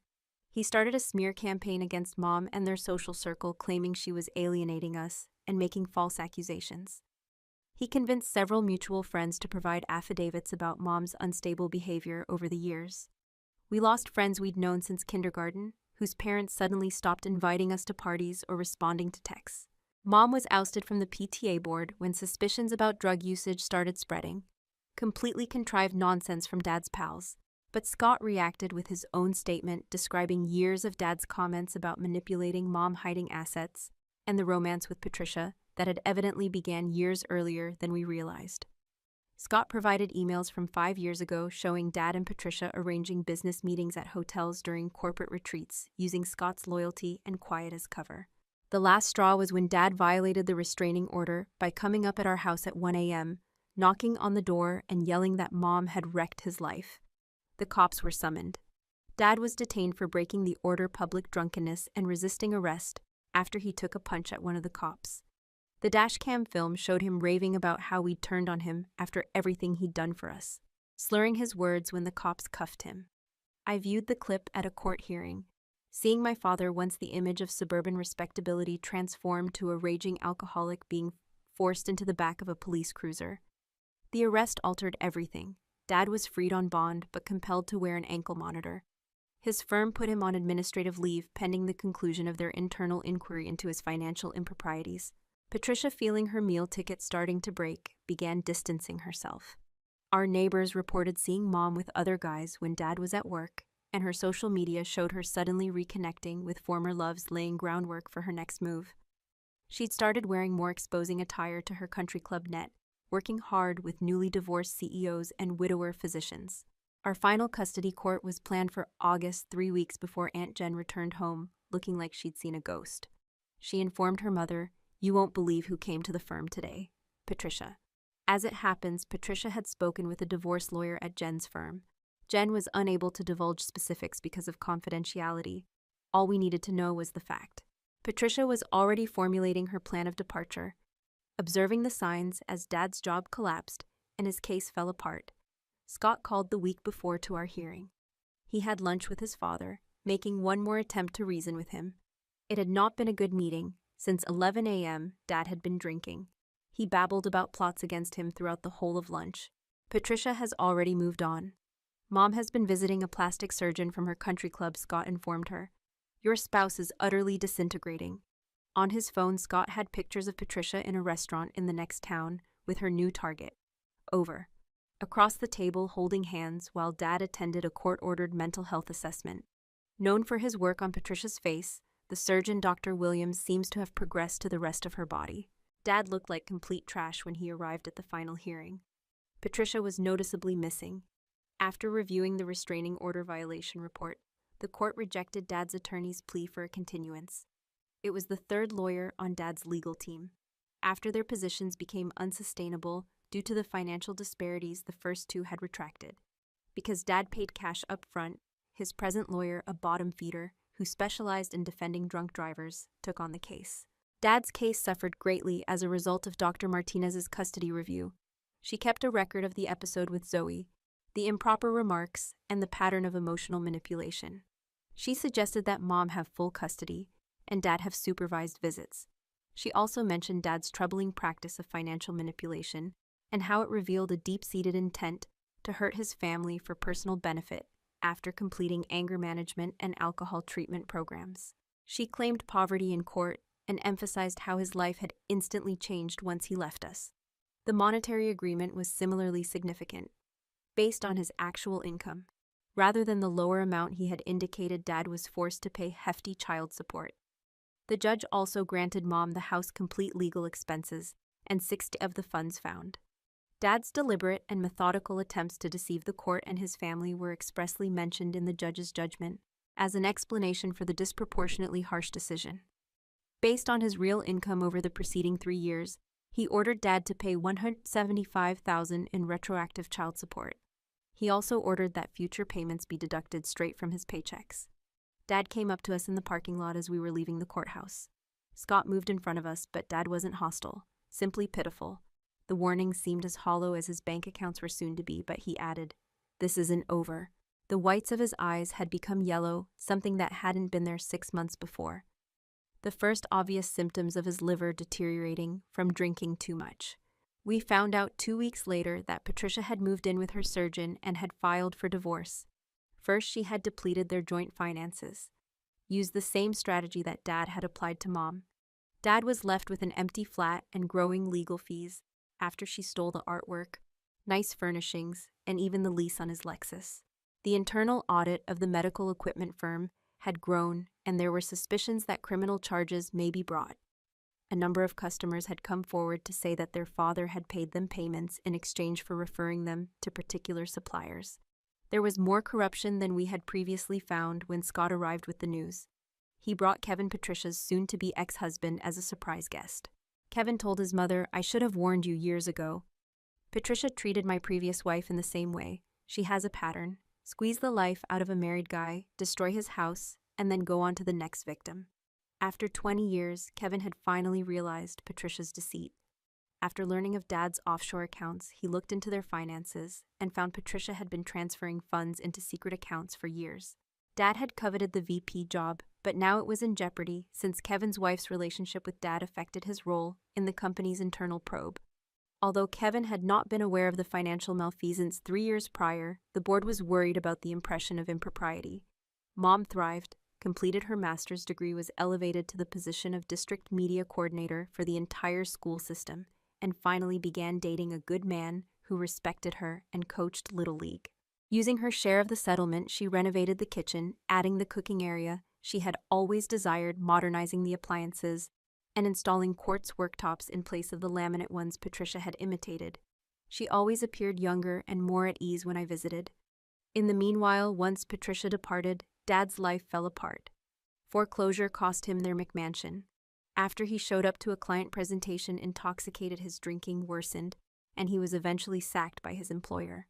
The only reason he escaped criminal charges was because the business did not want to deal with the bad press that would come from bringing charges against a former sales star. Instead of selling medical equipment to business clients, he worked selling insurance over the phone after moving into a dingy, one-bedroom apartment. He narrowly avoided criminal charges by agreeing to a settlement that depleted what was left of his savings after the medical equipment company filed a civil suit against him for misappropriating funds. Patricia was also a victim of her own karma. Scott, who apparently kept track of everyone, claims that her marriage to her cosmetic surgeon lasted just 8 months. She had already moved on to a rich Chicago investor. She had been discovered by the surgeon duplicating his patient information, presumably in search of additional affluent people to attack. The surgeon's practice had been harmed by the subsequent medical board probe, and he had brutally divorced her with a prenuptial agreement that left her with virtually nothing. Karma wasn't finished with her, though. After discovering that she was sexting many guys, the surgeon expelled her. She attempted to move in with the Chicago man, but it turned out that being a wealthy investor meant having excellent credit and being inundated with debt. Eventually, she was forced to accept a job selling cosmetics at the same shopping center where she used to spend hundreds of dollars every weekend. Her financial resources and social capital vanished, and she was cut off by former country club acquaintances. In an attempt to attract another rich man, she began attending networking events wearing ever less costly attire. However, news of her past had gotten out. After graduating from college, I was able to secure a lucrative position at a tech company. By the time I was 27, I had sold my firm to a healthcare company for enough money to purchase a great house and make good investments. I had created a software platform for tracking medical equipment that was used by multiple hospitals. Patricia, of all people, began sending the messages at that point. Recently, Alex, you and your siblings have been on my mind. I hope the past is not a source of animosity. Reconnecting would be lovely. That meant exactly what I knew. Her decline was evident on social media. Dad gave her son a call 2 days later. I've been thinking a lot lately. I've been sober for 9 months, changed things for the better. I read about your accomplishment in the business journal. I'm very proud of you. I let him go on talking about his rehabilitation and how he was rebuilding his life one day at a time. What he truly meant was he needed money. His medical insurance had lapsed, and he'd been diagnosed with early cirrhosis. The frequent drinking had finally caught up with him. Scott called to congratulate me on the company's sale. There's something you should know, he said. Your dad and Patricia have been reaching out to everyone from the old days seeking for ties to you. They've heard about your achievements. Scott got a kick out of the scheme. When I told him I decided to set up a small surprise, I invited them both to the same restaurant on the same night, telling both I wanted to meet discreetly. I scheduled reservations at neighboring tables with staggered arrival times so they'd surely run into each other. I selected the restaurant carefully, the same posh location where Dad had previously brought Patricia while telling Mom he was working late. The expression on their faces when they discovered what I'd done was worth every dime of that supper. Dad, who is 20 years old, is still dressed in the same sports coat he wore during the divorce. Fast fashion knockoffs have taken the place of Patricia's expensive clothing. It's obvious that she neglected her plastic surgery. I don't understand, Patricia began. I assumed that the purpose of this private meal was to talk about a business potential. For her, I completed. Or was it to get back in touch with relatives? In Dad's instance, I crossed the table with 2 folders. Each included a whole dossier: bank statements, current residences, job history, and medical documents. Anything you might lawfully get given sufficient cash and the appropriate detectives. I have been keeping tabs on your circumstances. Patricia's housing issues, Dad's medical costs. I could assist. Of course I can afford to. However, I've decided not to. As Patricia continued to look toward the exit, planning her next move, Dad's hands trembled as he closed his folder. "How did you Dad got things started?" I responded. "Desperation leaves a trail, and money finds money." I got to my feet.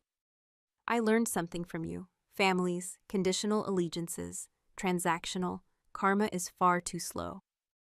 I spent $100 on the table to cover the cost of the evening's unfinished food. "Enjoy reminiscing about the past.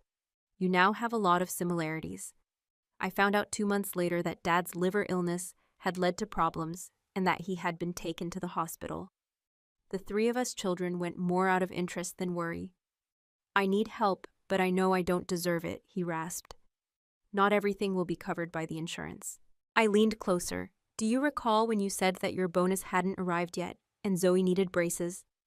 Or when you said the insurer had rejected Mom's request for that procedure? As it happens, you had previously sent the funds to Patricia's account.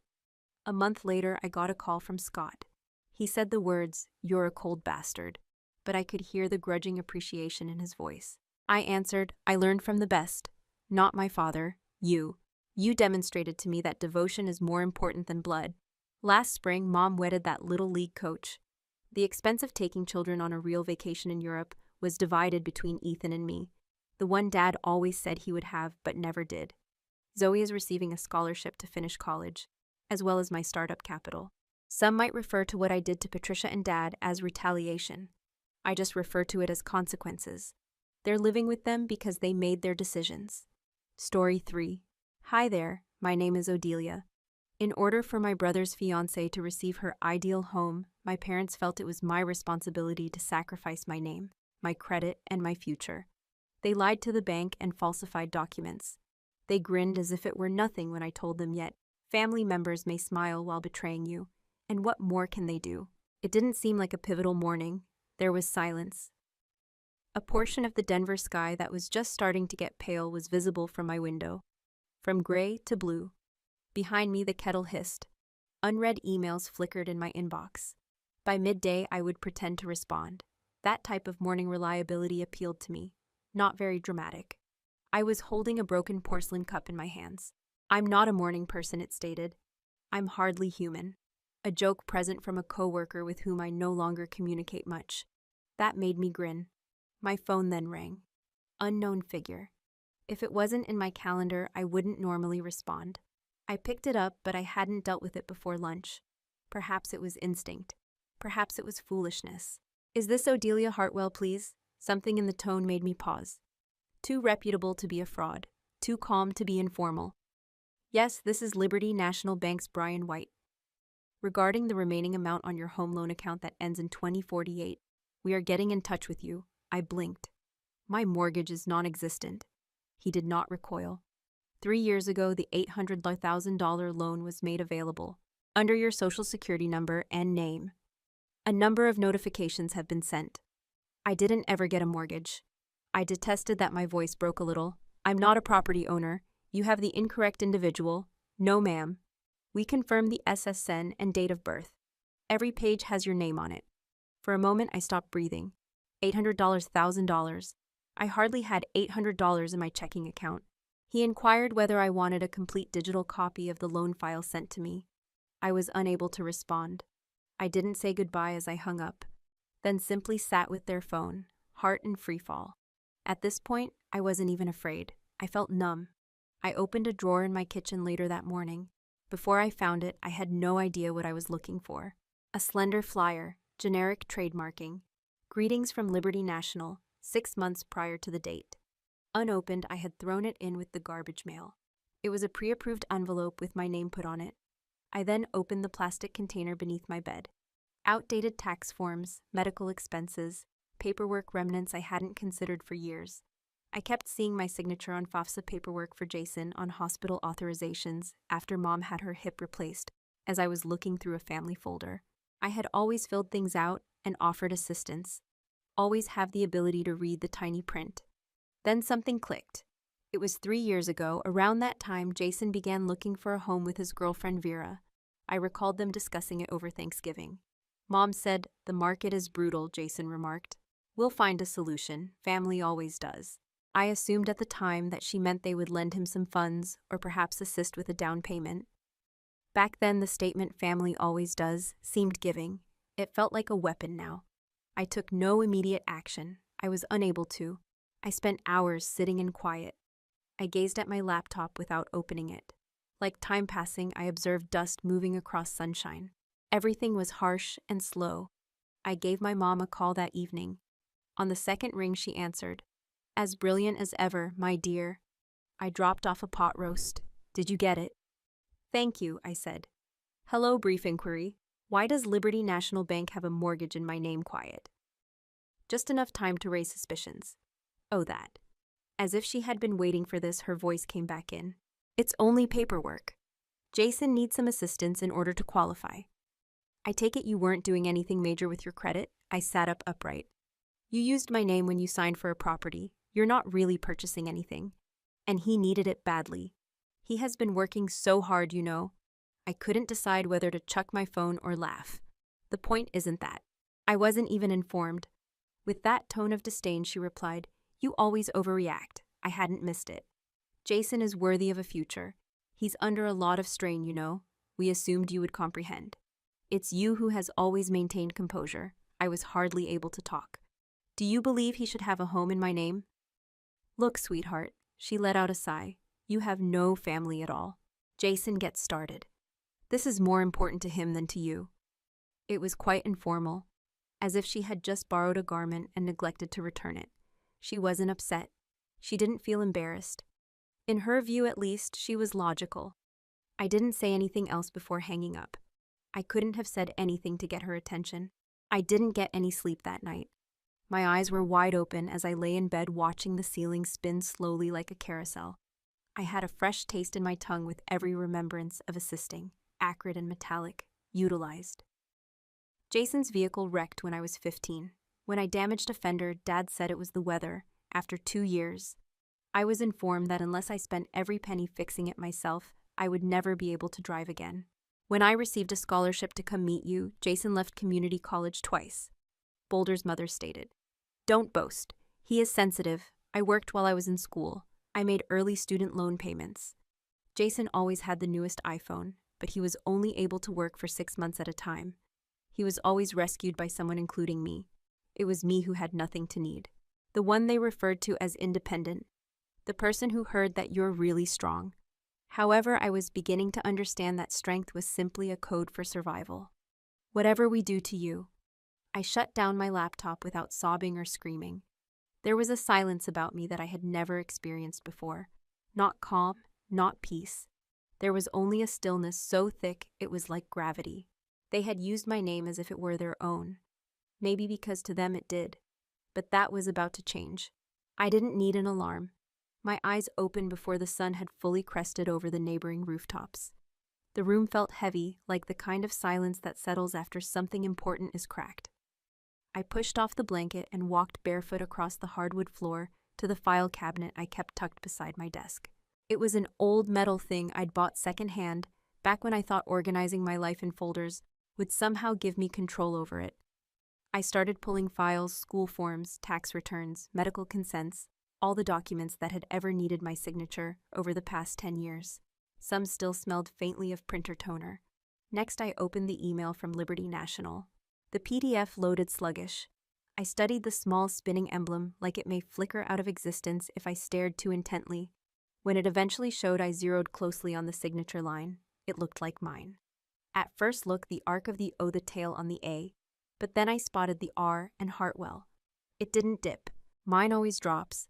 And the Y had a curl that wasn't mine. Whoever did this, they had practiced, studied. I nearly had to respect the effort until I noticed the notary stamp. That's what made my stomach drop. The notary wasn't a stranger. It was a classmate of mine from high school, Chelsea Bertram. Although we weren't close, we had laughed awkwardly together in exercise class and shared a locker wall. I recalled that she had obtained a certification in an administrative field, stayed in Denver after graduating, and had a little child. I didn't inquire. I got my phone out and looked up her name on Facebook. In a matter of seconds, I found her profile. She still uses the same picture of her holding a balloon and having her hair pulled back in a bun from her baby's first birthday. A message was sent to her. This is Odell Hartwell. Hello, Chelsea. Just a quick query. Have you notarized a Liberty National Bank mortgage paperwork in my name? Some years back, my phone rang an hour later, but I wasn't expecting a prompt response. Hello, Odell. Yes, I did. Mom said you couldn't come in because you were unwell, said that it was urgent. I didn't hesitate. She seemed quite distressed. I apologize if I did something incorrectly. After reading it twice, I read it 3 times. I felt as though I had dipped my fingers in ice. She didn't mean to offend. Chelsea had believed, but she was unaware of it. Mom. The woman who once reprimanded me for not doing my dishes quickly was someone I believed. She claimed that I was too ill to sign my own mortgage as if I were only useful documentation and not a real adult. My apartment's air felt thinner. Leaning out a few vehicles beyond a dog walker, I went to the window and cracked it open. The world continued on, as if nothing had occurred, but it had. There was a snap. I was still seated at the kitchen table at about 2:00 p.m. when someone knocked on the door. I took a while to relocate. I had no expectations. When I opened it, the knock was stronger than before. Standing on the doorstep was a man wearing a luminous vest. I have a clipboard. A tow vehicle sat at the curb behind him. Good afternoon, ma'am. Our goal is to retrieve the 2020 Honda Civic. The payments are 90 days past due. Odell Hartwell is the name. That's right. I blinked. My name is that. Sure, but I didn't purchase that vehicle. He leaned the clipboard in my direction. My birthday, my entire name, my line of credit. That's me for sure. I never signed anything for a Civic, I added gentler now. My father gave me that automobile as a gift. He gave a shrug. Still using your name, we have the right to reclaim. As he approached the car, I went outside. More than it should have, the air hurt. I saw him crank the tow cable tight after looping it under the front axle. Some neighbors looked out from behind their blinds. One of them even ventured just far enough onto their doorstep to appear worried without uttering a single word. I refrained from arguing. How would I have responded? As the Civic pulled away, I took a seat on the front step and allowed the chilly concrete to press into the backs of my legs. I came to see that it was more than simply Chelsea's message, the automobile, or even the mortgage. It was all of it. I covered the food for Jason's graduation celebration because he had had a difficult year. When Jason was unable to pay the rent, Mom used my tax return to hang on to it, and he never returned it. The birthday card was the one that addressed our trustworthy one. You make things work. Accurate translation, it's you who will suffer the most, and you'll be happy about it. I returned inside. My intellect was sharper than it had been in days, yet my fingers were numb. I opened my top drawer and took out a yellow legal pad. I used all capitals when I wrote, instances when my identify has been used without authorization. I then highlighted it once and again. Because I was tired of being silent and now had a list to create. Like it was holding its breath for me, the legal pad rested on my lap. 5 entries. My name was used as a spare key 5 times. They never came back. I turned the page and then turned it back. I wasn't finished. Not quite yet. I underlined the final word I had written, hospital, with the side of my pen while I stared at it. Not neatly under pressure. Something I hadn't looked at in months was pulled by that word. It frightened me not because I forgot. I ended up in the emergency room 6 months ago, a response to shellfish, a mistake made by someone at a catered work event.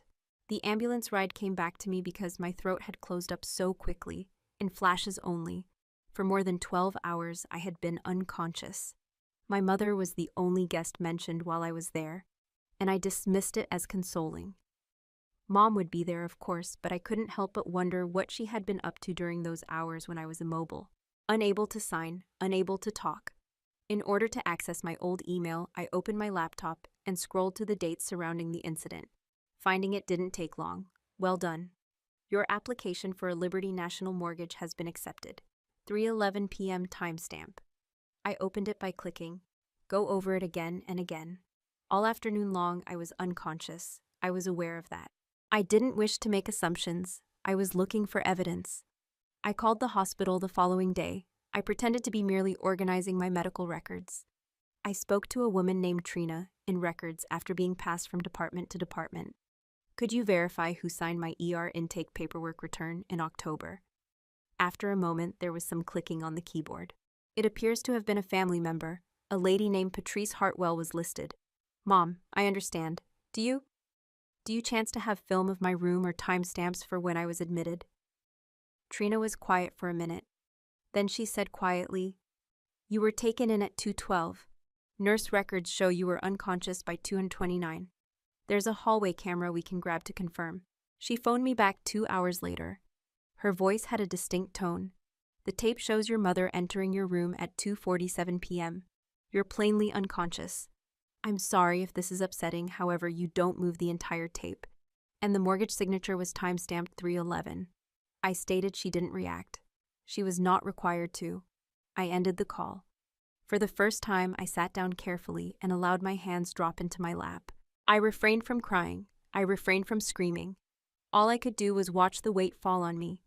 The safest version of me for them to take advantage of was a signature that was forged while I was mute. Quiet. I almost forgot I had booked a storage unit, so I drove out to the outside of Denver that weekend. Since moving flats 2 years ago, I hadn't returned. Everything was covered in a thin coating of dust, and the air was stale and dry. There were many items there that I hadn't had the courage to discard. Family records, birthday cards from occasions when I didn't feel honored. My dad even demanded that we save the boxes from Thanksgiving. Ornaments. I opened one marked Thanksgiving 2022 and found a picture frame nestled between a porcelain pumpkin and a long dead candle. I recalled it. That year, it had been on the buffet table next to the depressing cranberry sauce and the cornbread stuffing. Nobody is 8. As the Hartwell family, my dad had proudly exhibited it. My parents' brother Jason and his girlfriend were seen in front of our house in the picture inside. It didn't include me. I blinked. That day I had been there. To get that supper, I had driven 3 hours. Mom said that not everyone enjoys chocolate, so I even packed dessert, which included lemon bars and pecan pie. After more investigation, I discovered an envelope containing original photo prints that were still in the drugstore's glossy wrapper. I took it out.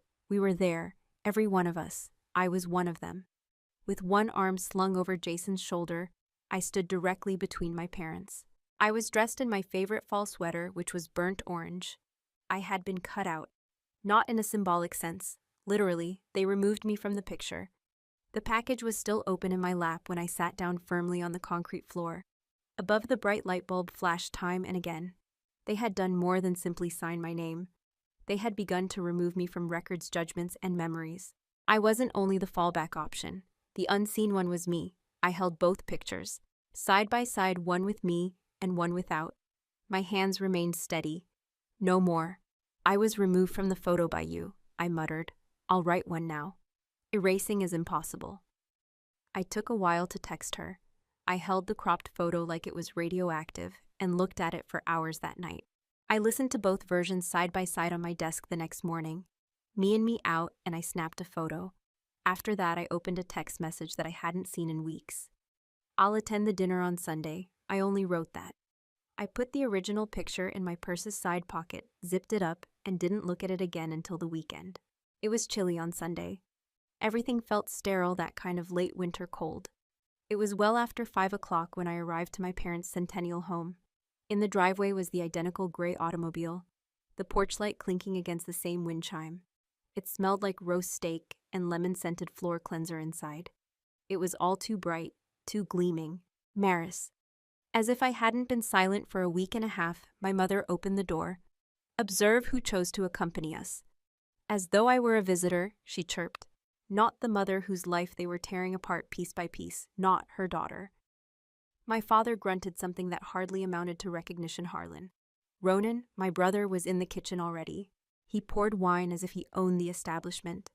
His fiancée Vera appeared behind him, wearing a white sundress with flowers. Eyes shining, lips glossy. She pulled out the moniker and said, Odell. I'm very happy you came. All we were discussing was the wedding food. Hold on until the Pinterest board appears. Nobody inquired about my well-being. Nobody brought up the mortgage. Nobody said that my credit would be ruined or that my car would be repossessed. We took a seat at the longwood table for supper. It was a dry roast. There was too much butter on the potatoes. In that phony manner, when the food is hot, but the conversation is frigid, everything seemed ideal. Maris jokingly mentioned seating charts. Ronan's laughter was too loud. Vieira distributed her phone, which was loaded with pictures of cake ideas, and table arrangements. I chewed carefully, not hearing anything as I watched their lips move. I cleared my throat a few minutes later. Have they sent out the invitations? Vera blinked. Naturally, have you not received yours? I took the envelope out of my handbag and set it next to my plate. All of them gazed at the front. A clean white card with gold wording with Ronan and guest inside. RSVP guidelines, venue info. It didn't mention my name anywhere. A tailored invitation was sent to Ronan's girlfriend. His sister received preferential treatment. Morris chuckled tightly. The noise was too loud for the quiet. It must have been a mix-up, honey. You are aware of your invitation? Vera had to. Vera reddened but remained silent. I remained silent. I just picked up the envelope, folded the flap, and put it back in my bag. Like stale, stifling cigarette smoke, silence hovered in the room. At last, Harlan leaned forward while holding his fork. Odelia. We're all just trying to go on with our lives. You have too much on your mind. It's unhealthy. I cautiously raised my head to meet his gaze. Are you even aware of what has been added to my name? He moved around in his chair. Maris looked down. Vera stopped. Not in my opinion. I briefly feared that someone could finally lose it. Perhaps a human word. May confess something genuine. However, no. More wine was poured by Ronan. I got up and pulled my chair back with the gentle scratch of wood on tile when Maurice asked if I wanted dessert. I said thanks for dinner. I spoke in a cool, collected tone. At least be considerate enough not to mail it the next time you decide to write me a letter. When I left, I didn't slam the door. I felt something change inside of me, but I didn't raise my voice. And I wasn't going to ignore it this time. When I walked away from the dinner table, I didn't turn around. I didn't have to. The quiet behind me was plenty. I kicked off my shoes as soon as I arrived home. I unlocked my phone and sat on the edge of my bed. A few weeks ago, while Vera was still acting like she liked me, she emailed me a link to a Pinterest page. It loaded slowly when I clicked it. Langford, Maddox, marriage. Hashtags like everlasting Langford gold accents, soft pinks, and Maddox at the end. I looked through the gift registry, bridesmaid outfits, table settings, and finally the family moments section. Not a single picture included me. Not one. I believed I had shattered the phone screen as my palm became tighter around it. Vera sent me a casual text message 2 days later, as if nothing had occurred. Would you want to get coffee? Only us. Not a drama. Promise. After a long while of staring at the computer, I responded back. Yes, a little cafe 2 blocks from my flat is where we first met. I arrived early. Choose a table close to the rear. Vera was late by 10 minutes. As flawless as ever, with flawless curls and a subtle scent that exuded well-thought-out effort. She grinned as if it were breakfast. I appreciate you coming. I wanted to make everything clear. I gave a nod but remained silent. Despite not adding anything to her tea, she sat across from me and stirred it. You're going through a lot, I realize that. How stressful all of this has been is beyond me.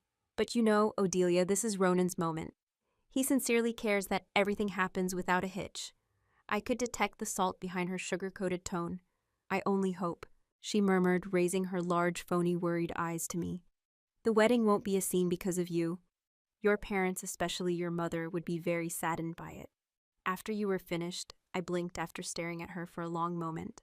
She laughed breathlessly. I wasn't trying to be cruel, I am aware. I waited for a moment before she moved. She stated she had to see a florist after finishing her tea too soon. We skipped the farewell hug. I had trouble sleeping that night. Her voice kept replaying in my head. It's Ronan's turn. Keep your parents happy. After getting up, I opened my old text folder and switched on the lamp. I hadn't looked through it in a long time. They are caught between a mountain of health insurance papers and W-2s. Was 1090-80. A Ronan's college tuition statement from when we were all struggling to make ends meet during the recession. Now I could recall it well. He had required assistance, and I had some remaining financial aid. A check had been issued straight to the student's account. It felt right at the time. Family was helpful. Family, we attended my mother's birthday dinner a few years later. It was Ronan who spoke. He always enjoyed giving speeches in which he expressed gratitude to our parents for giving up everything so that he could graduate debt-free. No one mentioned me, nothing. With that recollection crushing down on my chest, I sat down on my floor and waited. Money, the wedding, and the mortgage weren't the only factors. Every time they removed something from me, it was that. Time, identity credit, and made me feel self-centered for observing. I took out the yellow legal pad, inserted 2 additional bullet points, and flicked past the earlier notes. Paid the tuition for Ronan, not acknowledged. Vera caution. Manipulation of emotions in the sake of maintaining unity within the family. After that, I looked at the page for a while. I didn't weep, even if the words were a little hazy. In all capitals, I picked up a new sheet at the top. Wedding day is what I wrote. I put a strong line underneath it. They assume that because I'm silent, I won't do anything. I had been listening, but I whispered, observing, recalling. They were also unprepared for the next step. The night I circled the wedding day, I didn't sleep. I was walking a tightrope. It only takes one thought to shatter. I sat on the floor surrounded by documents, files, screenshots, and that yellow legal pad while the morning light trickled through the blinds. Then there was a ping. I hadn't spoken to Clarice in years, but she sent me a direct message. Together we had studied political science at CU Boulder. She didn't say much. Hello, is this TikTok your name? I immediately thought of you. I click on the link. A drone shot swooping down on a freshly painted suburban home with cream exterior black trim and a broad smiling porch opened the film, which was accompanied by lively music. Vera's voice sounded bright and syrupy. Finally, we closed on the house of our dreams. We are grateful to everyone who had faith in us. I paused the frame. It was there, the address. I didn't have to make sure. Since it was still in my name, I knew it by heart. I got up too fast and knocked the pad over. My knees gave out. My breathing became labored. The deed I printed from the Liberty National Bank homepage was in the folder, so I fumbled through it and placed it next to my laptop. Odelia Hartwell is the mortgage holder. Not even the title had been transferred. I watched the video again and read the comments this time. This identical home vibe is manifesting in a couple of aims. You guys got the door paint from where? They were leveraging my online influence to get likes and acclaim. Their platform, their leverage was my name. And I'd been the silent one long enough. By midday, I was pacing my apartment with the windows shut, the air stagnant and warm. I texted Sloan, a buddy from back when I did temp admin jobs. She was now a legal analyst with a mid-sized Denver business. Could I visit today? Her response, naturally, are you all right? I said yes, but I wasn't. After an hour, I was seated across from her in a drab conference room that had the scent of ambition and toner. My file appeared on Sloan's screen. She knitted her brow. Yes, Stella, you have 5 outstanding debts that are in your name, 3 of which are connected to accounts or properties that aren't used by the main users. You? She bent over. It's not a coincidence. This appears to be patterned, even if your family is the only one involved. I felt sick to my stomach. A trend. Just above a whisper, I inquired. She described it as a plan.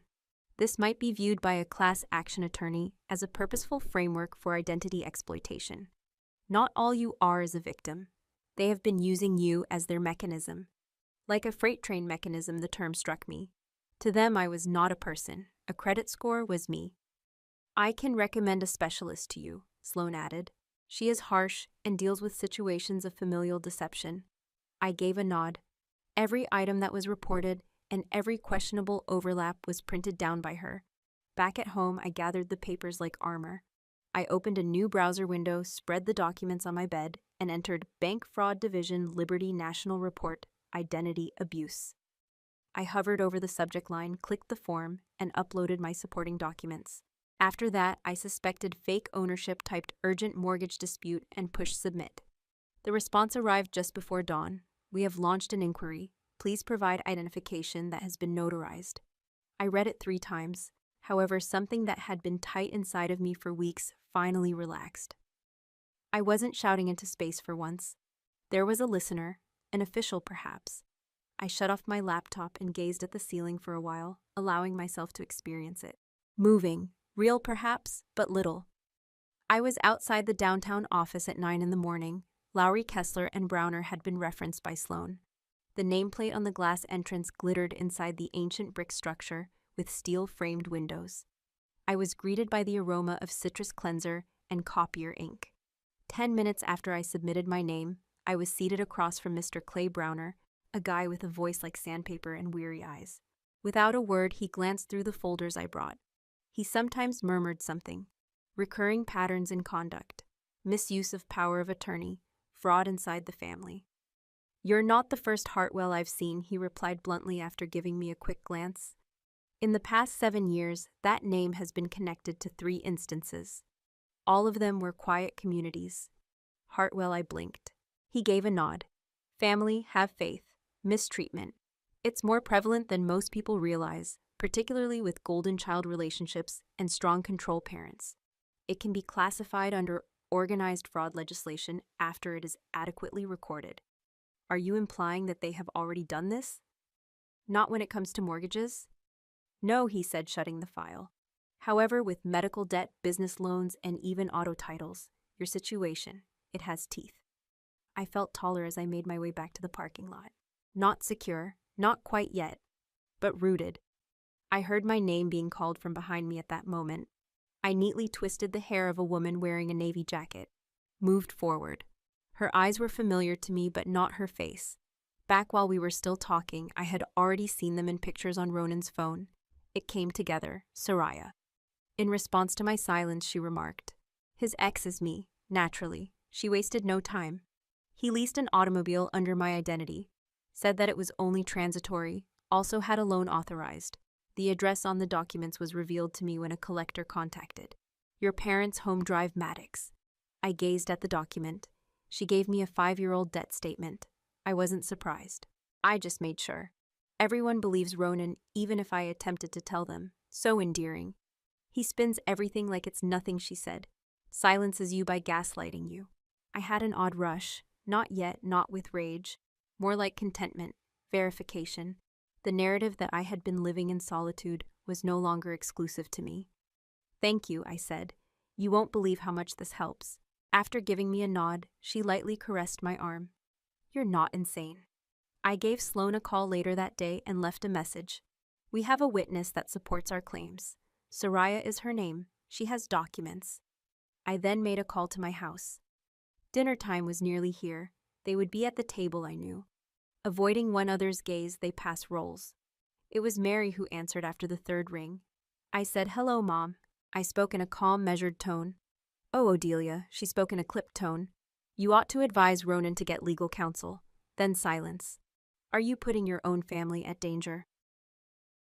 "No," I responded coolly. "I'm making predictions." After completing a frozen lasagna that I hardly tasted click that night. To retrieve something from my car, I walked downstairs. It took me a moment to see the glass. It's too late. The sharp confetti of dazzling shards scattered on the sidewalk. Someone had smashed in my driver's side window. I remained still. It was no longer even startling, so I simply looked. Next up, a sticky note gently fluttered against the gearbox. The writing was sloppy and nearly juvenile. Take a step back. It was not picked up by me. After locking my door and going upstairs, I sat down at my desk, opened a new document, and began to write down everything. The sight of the glass did not make me wince. I didn't have to. I had already come to terms with the fact that they might do worse. Rather, I took a photo of the broken window. Next came the menacing message that was put on my passenger seat. Both were forwarded to Sloan. My message was brief. They got more intense. Let's move forward. That morning, the air was crisp. It is the type of cold that awakens you without your consent.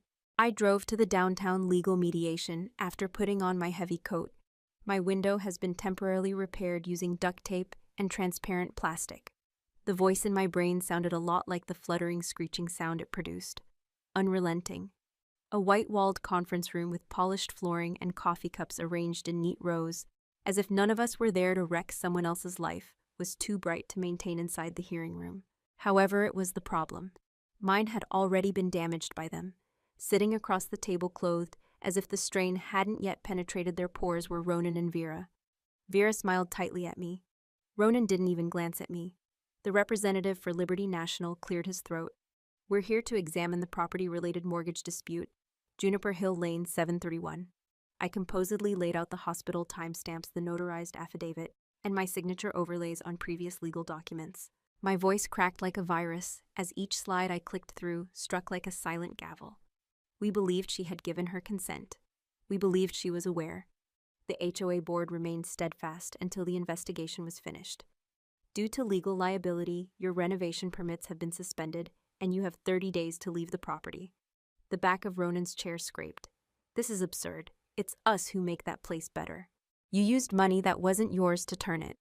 I looked him square in the eye as I spoke. By evening, I was back in my apartment when I heard the knock. I knew it before I opened the door. It was Maris.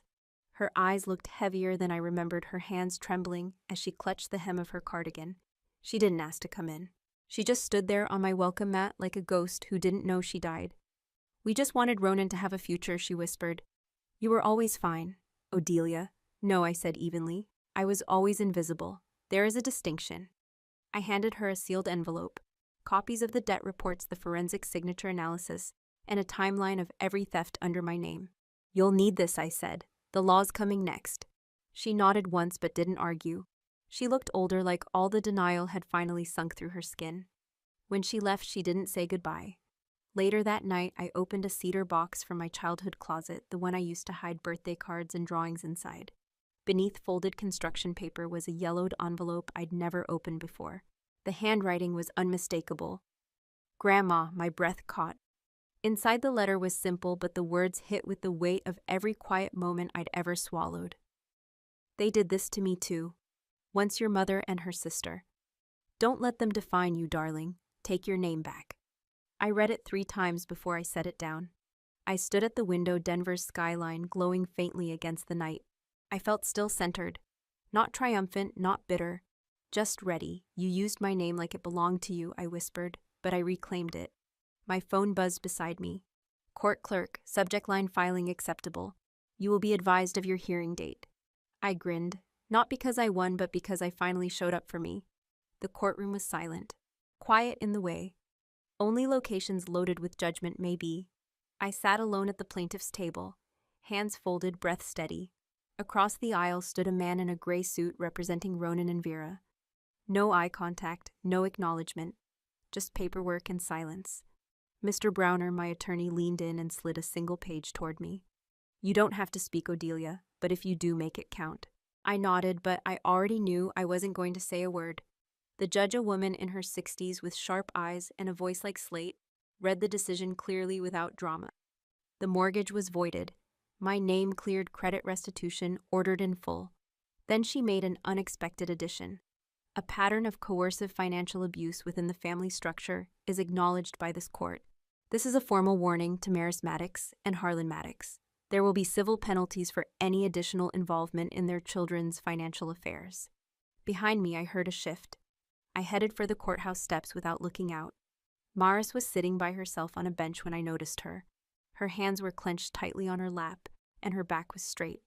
When I went by, she didn't look up. I didn't stop. Back home, I packed quietly. It didn't take long, just a few boxes of what I actually needed, what actually mattered. I wasn't running. I was stepping away cleanly, deliberately. Before leaving, I took the original family photo, the one they'd cropped me out of, and slid it into an envelope. I taped it to my front door. No note, no signature, just that image, whole and untouched. Let them decide what it meant. 2 weeks later, I stood behind a small wooden booth at a weekend artisan market in Boulder. My hands smelled like clay and lavender oil. I'd started throwing pottery again. The mugs were a little lopsided, the glaze a bit too thick, but people smiled when they picked them up. A woman with gray-streaked hair held one in her hand. The side read reclamation. She asked why that word. I smiled because it wasn't supposed to exist, but it does. She bought 2 that night. Back at my apartment, I made tea and stepped out onto the small balcony that overlooked a quiet alley. It wasn't much, but it was mine. No one else's name was on the lease. No one else's fingerprints on my choices. I watched the steam rise from the cup. No phone calls, no guilt. No one telling me to be the bigger person, nothing but quiet. But not the kind that eats at you, the kind that heals. They had used my name like it belonged to them. They signed, borrowed, erased, believing I'd never make a sound. But I didn't need noise to be heard. I walked away. No screaming, no threat. Nothing but quiet. Silence they couldn't ignore. Story 4. Hello, this is Tamsin. My grandfather was left alone in his wheelchair when I returned home for his 80th birthday. A letter on the table and a melting cake. I took your money, $20K. They assumed no one would discover that they had abandoned him like rubbish. However, they were unaware of what I had previously discovered. What time is it where you are before we get started? Furthermore, with whom would you entrust your legacy? Leave a comment. Like me, you may need to reconsider everything. Although I didn't anticipate banners or balloons, I did anticipate a response at the door. The Sunday in mid-October was calm. Wisconsin's air was clear. Like reminders of things spoken, maple leaves are strewn across crumbling pavement. My rented automobile hummed one last sigh before cutting off in my lap as I drew into the driveway. There was a little bunch of fresh carnations, Grandpa's favorite. I used a wool shawl that I purchased at a Tampa local craft market to bind them. Grandpa was always whining. His shoulders grew chilly. It had been years since I was home. Love never really invited me back, not because I didn't love it. I opened the screen door and it creaked. No sensation of cooking, no laughing. Nothing but quiet. That dim old house too, dust and lemon oil scent. Grandfather, I called as I cautiously entered. Although tidy, the living room was unaltered. On the console, a couple party hats were still in their plastic wrappers. A single partially deflated balloon was suspended from a Scotch tape piece. He was facing the window in the kitchen when I found him, by themselves. Pale and a little shaky, his hands were resting on the arms of his wheelchair. Unopened on the counter, the birthday cake was chocolate with blue icing and was slowly crumbling on one side. His lips quirked into a feeble smile as he turned his head to face me. He whispered quietly, "Tam." I advised them to hold off. They claimed to have errands to run. Run errands, I put the shawl over his lap and moved down to give him a gentle cheek kiss. The warmth and richness of the cloth were too much for the cold that had taken hold of this dwelling. Did they specify when they will return? Even though the answer was already posted on the refrigerator, I still inquired. The Scotch letter was quickly affixed, most likely using the same adhesive that was used on the depressing balloon. Borrowed the money, $20K from the joint account. I'll be back. You see, I looked at it twice. The penmanship seemed impersonal and hurried. The same tone you would use with a colleague. Not your own sister, not family. The fire in my throat was swallowed. Grandfather, I murmured softly as I knelt next to him. Was there anything more Callista said? He let out a sigh. His voice was heavy, yet his breath was shallow. I informed them of your arrival and requested them to include you. That I found meaning in it. However, they said that it was difficult. Intricate, once more that word. He turned his head away. They were opposed to changing the date. I thought back to all the birthdays I had missed as a child. I didn't want to, since nobody informed me of the actual time or place. I had reserved my flight months in advance, as I assured him during our conversation this spring. Naturally, though, nobody else recalled. Or perhaps they had too vivid a memory. Perhaps that was the idea. I approached the counter carefully as I stood there. Like a weary soldier, the cake had begun to sag. After staring at it for a while, I turned back to the message, the joint account. When Grandpa's medical demands started to grow, we opened that account. I monitored receipts, remitted my portion every 3 months, and managed the paperwork from Florida. I used my phone to log in. The balance was completely depleted. Each and every dime. I remained silent. I didn't cuss or yell. I simply placed my hand over that pointless note on the refrigerator and allowed the cold metal to chill me. I murmured, "They didn't forget me. I was obliterated." Grandfather did not respond. He was not required to. Realizing the extent of the exclusion took less than 20 minutes. No additional chairs, no guests, no decorations, not even a card. Silently, I heated water, located 2 broken cups, and carefully sliced the cake. Grandpa's favorite jazz record was played on the dusty old player in the den, while I wiped down the counter and fluffed his collar. His smile turned into a genuine one, even if it only lasted a minute.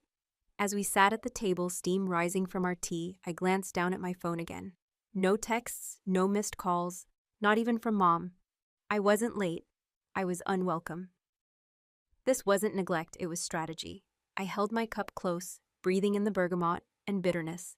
Grandpa patted my hand. "You always knew how to make things feel better, Tam." I smiled, but it didn't reach my eyes. Something inside me had shifted. I wasn't the same girl who begged for a seat at their table. I was older now, wiser, tired. They thought I'd stay quiet like always, that I'd fold under the weight of their silence. But that day I felt something stronger than sadness. Resolve. "This ends today," I whispered. And I meant it. Grandpa's teacup still sat near his elbow, the steam long since faded. He was resting in his recliner now, wrapped in the shawl I brought, his eyelids fluttering between dozing and watching the wind outside. I had moved around the kitchen like a ghost, silent but deliberate. The cake was covered, the dishes done, and yet I couldn't sit still. My eyes drifted to the hallway, his room, the one they never showed in their photo updates. I walked down the narrow corridor, each step pressing deeper into my chest like a quiet heartbeat. I couldn't ignore. The light in his room was dim. I turned it on, half expecting someone to yell at me for snooping. Old habits die hard. But the room was empty. Just the scent of old linens, a jar of menthol rub on the nightstand, and a framed photo of my mother when she was young. Top dresser drawer. Grandpa had mumbled earlier, his voice cracking. "There's something I meant to give you." I opened it gently. Tucked beneath mismatched socks and handkerchiefs was a shoebox worn soft at the corners, like it had been opened and closed 1,000 times. I sat on the bed, crossed my legs, and pulled off the lid. Photos first, black and white. Some faded Polaroids, me as a child sitting in Grandpa's lap, coloring my kindergarten portrait. A birthday card I'd made him with crooked hearts and the word Grampy spelled wrong. And then the locket. I held it in my palm, felt the familiar weight inside my baby photo on one side. The other side was empty. I smiled through the ache in my chest. At the bottom, under a folded knit glove, was a document. My name jumped out first. Tamsin Lee Whitmore. It was a co-ownership draft dated years ago before the dementia started creeping in. Grandpa and I were both listed as future co-owners of the house. No Callista, no Brett. But it wasn't notarized. No stamp, no witness signature. Just 2 names and hope he must have presented it to them. Or attempted to. Maybe that's why Callista banned my number last year. Why Brett wrote the SMS in April stating, "You're usually so dramatic, Tam. Maybe remain in Florida this year." I clutched the paper hard. So that was their strategy. Keep me out of sight then, out of memory, and finally out of the will. I felt like I'd been sucker punched with velvet gloves.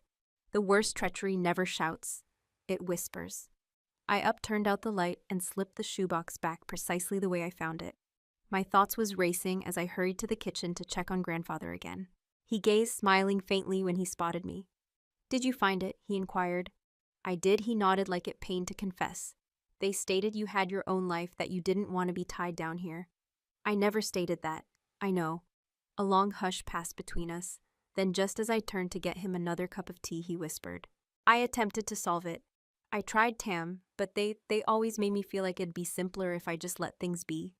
My hands were trembling again, but this time not from despair. Anger. Such silent deterioration. It wears a guy down. And while Grandpa was napping later that day, they had been depending on it. I removed the rubbish from the kitchen. A glossy trifold with gold trim protruded from the side, a printed flyer. Paying tribute to our hero. A luncheon for Robert Whitmore, in private. Today's date is at 1 p.m. Twin Cedars Event Hall is the venue. I nearly forgot the bag. Brett was seen toasting in the picture wearing a blue jacket. Callista had that smug smirk she saved for funerals and press pictures, and she wore pearls. Grandpa wasn't present thus. He wasn't in the photo. I took out my phone, looked through Facebook, and found a whole album. What a lovely tribute. "You two are such angels for helping your dad out, Brett and Callista." Comment following comment. Lies were the foundation of praise. I felt sick to my stomach. It wasn't until my thumb moved over the screen that I realized I was sobbing. I was no longer the focus of this. For image management, they used Grandpa's name face and face. He was completely unaware. With the flyer in one hand and the lock in the other, I sat on the couch. Outside, a storm started to come in, causing the windows to rattle with fierce gusts. There's thunder outside. I sensed it reverberating throughout me. I opened my laptop at that point. Emails between Brett and a financial advisor I knew. From when I attempted to ask about long-term care planning screenshots, withdrawals, bank statements, and the joint account. The message on the refrigerator and everything else were there in bits and pieces ready to be put back together. I took a date-stamped high-resolution picture of it. They assumed I wouldn't show up. They believed I wouldn't know. They were mistaken. I launched a timeline in a blank document. Not for me yet, not for the courts. Because writing oneself back in is the first thing you do after being erased. I had recorded everything I could by the time the sun disappeared behind the trees and the house collapsed once again. I created a folder called Truth, backed up my pictures to the cloud, and gave each snapshot a date. I felt as though I was regaining aspects of myself that they believed were expendable when I clicked Save. I got up stretched and went to get new linens from the guest room. A slip of paper flew out of the dresser drawer as I pulled it out, landing close to my foot. A snippet. The edges of old newspaper are fragile. I cautiously picked it up. Brett and Callista Bundy, local business owners, create family care. Legacy. They were shown standing outside Twin Cedars in a happy picture. Like a quintessential couple that never skipped Sunday services, their hands were interlocked. Below that, they talk about their years of commitment to taking care of elderly family members and resurrecting the family home as a hub for love and care amongst generations. Multi-generational affection and nurturing. Numb. I sat on the bed's edge. I was not mentioned at all. No mention of the years I remained in Wisconsin, while they took flights to beach retreats and networking cruises, or the months I spent feeding Grandma pureed carrots. Not even a mention of Grandpa's dementia diagnosis, for which I conducted research, monitored, and created care plans from a great distance. The whole tale had been altered. You abandoned us, they said. You didn't enjoy the responsibility, according to a statement made by a cousin I recall. No, I simply failed to make it visually appealing. I bit down on something hot that was rising in my throat as I closed my eyes. They were not only pilfering property, they were pilfering memory and heritage. Give credit. Everyone cheered when they rewrote my tale. I folded the paper gently while whispering. Grandpa napping softly in the chair. The house creaking with its customary noises later that night. The wind hitting the windows as if to warn me, and the faint moan of the floors. Then there was a knock. Gentle, tentative. I blinked as I peered through the side glass. Gavin, Callista's son, age 17, act quickly. His hands were jammed into his pockets as if he was worried they might betray him. I cracked open the door. Is your mother aware of your presence? He gave a short shake of his head. No, I had to speak with you. I opened the door for him. He had the odor of deeds and sorrow as a teenager. His eyes darted about as he sat at the kitchen table. Last year they forced me to unfriend you, told me that you were being challenging, that you attempted to take something that wasn't rightfully yours. I clenched my jaw but remained silent. I took them at face value. His voice was low as he spoke. However, I overheard them conversing in the car today. Something caught my eye. He showed me a screenshot after taking out his phone and browsing through his gallery. A group chat was used. Callista, Brett, and several other people whose usernames I didn't recognize. We must ensure that she is no longer in the way. After reading one message, Callista herself sent another. Allow her to act like the victim. Either way, the estate will belong to us. I gazed at it. Not cruelty alone. Plan. Gavin appeared to want to vanish into the ground. I apologize, he muttered. I had no idea what they were actually up to. Slowly I nodded. Yes, I did. I simply haven't been able to prove it yet. I believe Grandpa should know, he said before he left. But if they discover that I was present, they will be furious. That is not a concern for you, I said gently, but thank you for being braver than your parents. After he left, I sat back down with my laptop and typed in a name I hadn't thought of in years. Abram Stein, Grandpa's old lawyer. He'd helped draft a will long before Brett got involved. The numbers still worked. Mr. Stein, I asked when he picked up. Who's this? It's Tamsin Robert Whitmore's granddaughter. A pause. Now there's a name I haven't heard in a long time, he said slowly. I thought you moved overseas or something. They told me you wanted out of everything. I swallowed hard. I never stated that. I never signed anything either. Another pause. This one longer. Interesting, he continued, because your name disappeared from the draft trust around 4 years ago. They stated you'd signed a release. My heartbeat raced in my ears. I never saw a release. I certainly never signed one. I thought so. He mumbled, since you were on the initial draft. I still have a copy. Want me to send it to you? Yes, please. After we hung up, I started a blank email and named it for legal reference. I sent images, dates, Gavin's texts, even a PDF of the bank withdrawal trail, somewhere between wrath and resolution. I felt clarity not because I needed retribution, because I needed to breathe again with the truth. Around 2 a.m, Grandpa moved in the recliner, and I assisted him in going to the restroom. He was moving more slowly now, each step, a test of patience and equilibrium. He sat back in the living room and gazed at me through those watery, pale eyes. He said, "They'll be back soon. They will pretend that nothing occurred." I touched his hand while crouching next to him. The next time they entered that room, I will not be silent. The doorbell rang just as Grandpa was finishing his breakfast for the morning, like someone presenting fantastic news they didn't deserve, sharp and upbeat. Bracing myself through the lace curtains, I cleaned my hands. Callista was wearing a coral blouse that complemented her lipstick, and Brett was wearing a pressed polo shirt when I noticed them. Too big and eager are their matching smiles. Empty. Like players entering a stage production, they rushed through the front entrance. "Dad, happy belated birthday." Brett seemed like he was trying to sell something he knew wouldn't work, since his voice was too high-pitched. Callista trailed closely after carrying a bakery box and pastel balloons in her arms. "Remember that tiny shop you like? We brought cupcakes from there." I remained where I was in the kitchen archway. Callista's smile tightened as she leaned in to give me a hug, catching my attention. Just loud enough for me to hear, she whispered. She was still acting as a nursemaid, and her perfume had manufactured an overripe rose scent. I didn't return her hug. Grandpa sat back in his chair and blinked at them, kind but aloof. "Yesterday, where were you?" quietly he asked. "Oh, Father," Callista dismissed him with a grin. "We had a few problems to deal with. We decided to make up for it today by giving presents and candies."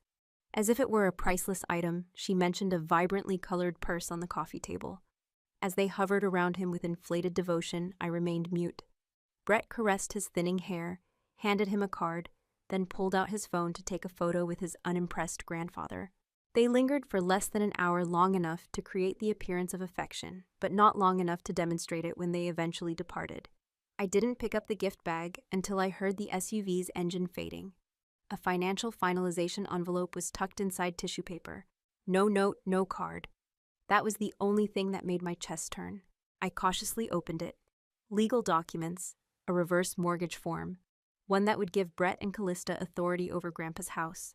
At the bottom, Grandpa's signature was already inscribed. Careless, notarized. There was no mention of my name in the text. I raised it toward the window. The ink glistened little. Cupcakes had not been supplied. They had carried a ribbon-wrapped ticking time bomb. With a dagger in one hand, they carried cupcakes in the other. I whispered. I looked up the notarization date. 2 weeks have passed. Was this signed by him when I was still in Florida? I muttered out loud. Grandpa had said that he couldn't recall signing any significant documents.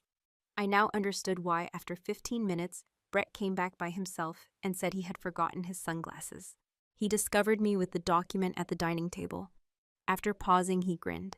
"Sleeping in the guest room, then?" I remained still. "His signature was faked by you." He arched an eyebrow. "Please pardon me. This document." Tapping the edge, I replied. "This residence. Do you really think I'm going to let you come in here, show off some cupcakes, and use a pen to eat what's left of him?" He laughed and took a step forward. "You're exaggerating, am I?" He leaned closer, freezing. "Tamsin, who would believe you? Remember, you are the one who is estranged. I am the accountable son. The caretaker is Callista. You mail postcards and shawls."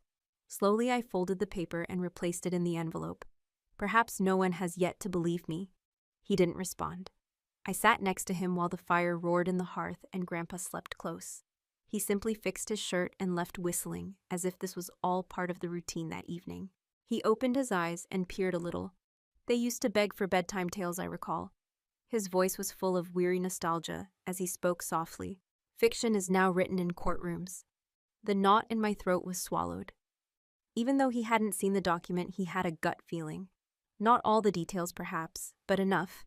I brushed some crumbs off his clothes and wrapped a blanket around him. He smiled gently at me and went back to sleep, whispering my name, as if it were the only thing that had ever been real in the narrative. I classified the document as mortgage fraud, uploaded it to my truth folder, and sent Mr. Stein a copy via email later that evening. The next name on the document was a notary, so I shut off the lights, sat in the dark, and waited. She was also supposed to return the next morning for a final assessment based on the signing date. And all of a sudden, the bag, the cupcakes, Brett's fictitious sunglasses quest made sense. They weren't making anything up. They were acting. I had only slept for 2 hours by daybreak. Encased in a plastic sleeve, the document rested next to my coffee mug on the kitchen counter. My resolution had completely risen, even though the sun hadn't. The doorbell rang once again while I was washing out Grandpa's cup. A new tone, this one more somber and businesslike, rhythmic, effective. When I answered the door, I saw a woman in her late 50s with a leather portfolio in her hand wearing a blue suit. Good morning, I am Notary Public Susan Eldridge. I was scheduled for final signings this morning by Mr. Carson.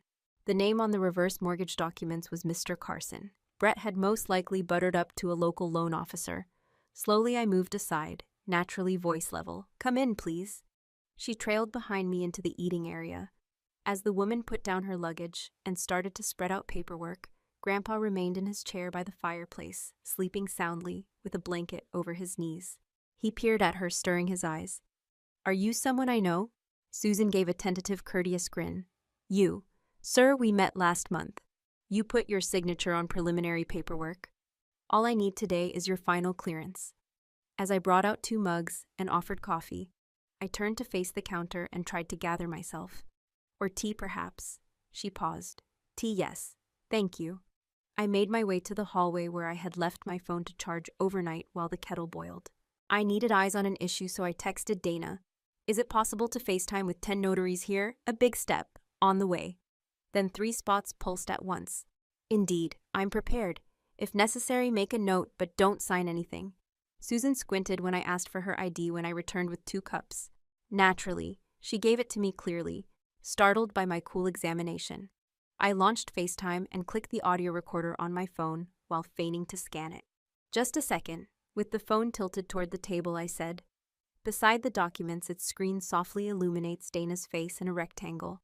I then took a seat. I spoke calmly before we started. Who specifically requested this visit, please? This last signing was started by whom? Susan gave me a perplexed look. It was Brett Carson who told me. He said that all issues with Mr. Bundy's family had been resolved. She looked to Grandpa, who had read it over and nodded. He hasn't, I answered in a forceful voice. You are currently speaking with Dana Atwell, a California licensed elder law attorney. She wants to hear it. Susan blinked, now unsure. Is this acceptable? Dana's voice was crisp and composed. We have every right to record a procedure that could include elder financial abuse. For now, I'm only a spectator. Susan's hands on the table froze. I didn't know. With a jarring sound, the door opened. With his sunglasses dangling from his collar, Brett entered. Like a tech dude from a tiny town. Fantastic. Susan, is everything ready? He looked around, obviously not anticipating a crowd. He said, glancing beyond me to the folder she had begun to read, We're all set here. I responded, No, Brett, we're not. He stood up straight, a tightening of the smile. Please don't let this get to you, Tamsin. This was scheduled behind Dad's back. He has no recollection of you doing it. Did I blink as slowly as Grandpa did? Not precisely. My voice rose a little as I spoke. And you've manipulated him by taking advantage of his confusion? Susan, who was now obviously uncomfortable, glanced between us. Dana remained silent but recorded on the screen. You have already falsified his signature. Attempting to legalize it today doesn't solve the underlying problem. Brett laughed and remarked, You're being dramatic, his charm eroding. I'm telling the truth. At last Dana spoke once more. Clipped tone. Brett, you should be aware that any document signed by someone who lacks mental capacity, especially when pressured by family, is subject to legal challenges. Susan got up and gathered her belongings rapidly. I'm unable to continue. This is not typical. I'm going. Brett looked at me for a moment as she walked away. You were the one who was constantly emotional. How about you? I fired back. Always concealed beneath titles and formalities. Here's the problem, though. I have backups in case the paper burns. Without saying another word, he rushed out. The door banged once more a few minutes later, from the side entry this time. Callista came in like a healed thundercloud. Do you intend to destroy everything? She gave a hiss. I remained still. Yes, that's precisely what I'm doing if it means deceiving, taking, and controlling a man who trusted you. Her mouth parted, then shut again. She pivoted on her heel and walked away. Grandpa, who was still seated calmly, gave me a little perplexed look before giving me a single nod. Nice girl, he whispered. I took a seat next to him once more and held his hand. I refrained from crying. I didn't tremble. The burning spread from my abdomen to my back, steady, with a purpose. However, I was unaware that this was really a rehearsal. The actual performance was planned for the family meeting on Sunday. I wanted them to know I wasn't hiding, so I was 5 minutes early, not because I was eager. With throw cushions that matched the fresh flowers, a glass pitcher of lemon water, and the same smug little ceramic plaque on the shelf. Brett's sunroom appeared to have been arranged for a magazine cover. Family is the most important thing. With the exception of one chair in the corner, everyone was already seated. Mine. I walked in and Callista stood. "Tamsin," she remarked, "is too intelligent. We appreciate you taking the time." With my canvas folder tucked under my arm, I smiled tightly at her and entered. Before we started, Brett pointed to the chair as if he were sitting a defendant. Smoothly, he said, "We simply wish to make things clear. Just family, no drama, no strain." Like a talk show presenter, Callista clasped her hands as I sat there. "We're all worried. We felt that a gentle intervention could be helpful because you've been going a little off course." Brett handed a stack of papers across the table to me after she nodded. 5 written sheets, 1 claw, and a caretaker agreement. I give up any claim to Grandpa's property, whether it be by inheritance or ownership. Clause 2. Any debt accrued during my voluntary stay is my responsibility. Clause 3. I promise not to challenge any upcoming estate or trust decisions. I raised my head. "Is this a joke?" Brett gave a shrug. "All we want is to keep things simple and preserve Dad's legacy. And the complicating factor is myself." With her arms folded, Callista remarked bluntly. Indeed, she walked up to the mounted TV and pressed the remote to start a slideshow. "Let's examine the timeline," she said. Pictures started to flicker on the screen. Portland and I at conferences. Me beside a beach I hadn't seen in a long time. She said that this was the point at which she was unavailable to Grandpa. She put her work before her family. It's okay, simply accept it. I sat still. The emails then arrived. Some screenshots lack context while others are cropped. She said no. Christmas. She didn't feel at ease returning home. What she said. I silently started matching photographs with whole emails, unedited IDs, and entire threads after opening my folder. Grandpa was being left alone for days, so I indicated I wasn't comfortable. "You accused me of making up his health problems the previous time I was there, so I wasn't at ease." Callista remained still. "You were always theatrical." Grandpa was sitting next to the fireplace as I turned to face him. He had a little sideways slouch. His eyes opened and closed in quick succession. On the side table, I saw a bottle of Ativan that had double the recommended dosage. "You put him under sedation for this?" With disbelief, I inquired. He was upset. Brett interrupted. "He wasn't what we wanted." Feeling overwhelmed, the reality overwhelmed me. I didn't weep, but my hands were shaking. "You built this whole theater to play noble airs while ignoring the one person who provided him with food, clothing, and attention." Brett reclined. "Nobody is benefiting from this." "No," I concurred. "It didn't, not him in particular." Then there was a glitch on the projector screen. I saw something that struck me more forcefully than anything they had spoken through the transparent curtain behind a rope that had come free. The cake for the birthday. Days before, I had discovered the identical cake melted on the counter, now still unaltered, dried and crusted, seated on a foldable plastic table. Ignored. Similar to him. Similar to me. I felt sick to my stomach. Callista looked at me and then sneered. "Oh, that. We intended to discard it," I said. "You couldn't even do that much." The room was silent for a moment. There was no quiet, only the heavy, suffocating hum of unease and unsaid things that sat in between each sentence. I got to my feet, went to the table, and took the cake without asking or shouting. I was surprised by how light it was. "Can you recall the day when this occurred?" I turned to them and inquired. Brett blinked. "What Grandpa's birthday was celebrated with this cake. You left him alone after telling him you were taking him out. You shared photos from another gathering. While your father sat in a room forgotten, you grinned in front of strangers. You now want me to sign away the last bit of stability he has." Quiet. I went back to my chair. Slowly, consciously. "His legacy will not be this," I said. "And it will definitely not be mine." Nobody made a move. They were anticipating me exploding, screaming, and storming off. However, I didn't. Rather, I opened my folder and spread out copies of certified logs, bank statements, and medical papers. "This is the truth," I said. "Nor your well-chosen falsehoods, nor your PowerPoint." And I recognized something when I saw Callisto's tight-cornered, uncertain face. I didn't frighten them. They feared that I would become silent. The sunroom's air remained stagnant. The breeze seems to pause its breath as well. Every eye in the room was watching me, waiting for me to lose it, to strike back, to shout. However, I didn't. I simply nodded as I observed each of them, their polished shoes, their frozen grins, and the phony empathy encased in layers of performance. I was done playing defense, not because I agreed. I gently knelt down, took out the folder I had kept sealed for months from my tote bag, and waited for clarity rather than retribution. I responded quietly. Maybe you'll listen to his voice if there are no ears for the truth in this room. I took out my phone, pressed play, and accessed the voice memos. Grandpa's voice, captured one peaceful day when I was trimming his fingernails beside the window, filled the room with a deep, gravelly sound. I see what they're doing, even though I know they believe I'm too old to notice. Only Tamsin managed to maintain her humanity. I have nothing to offer her. Timely. Nobody spoke. Not even Callista.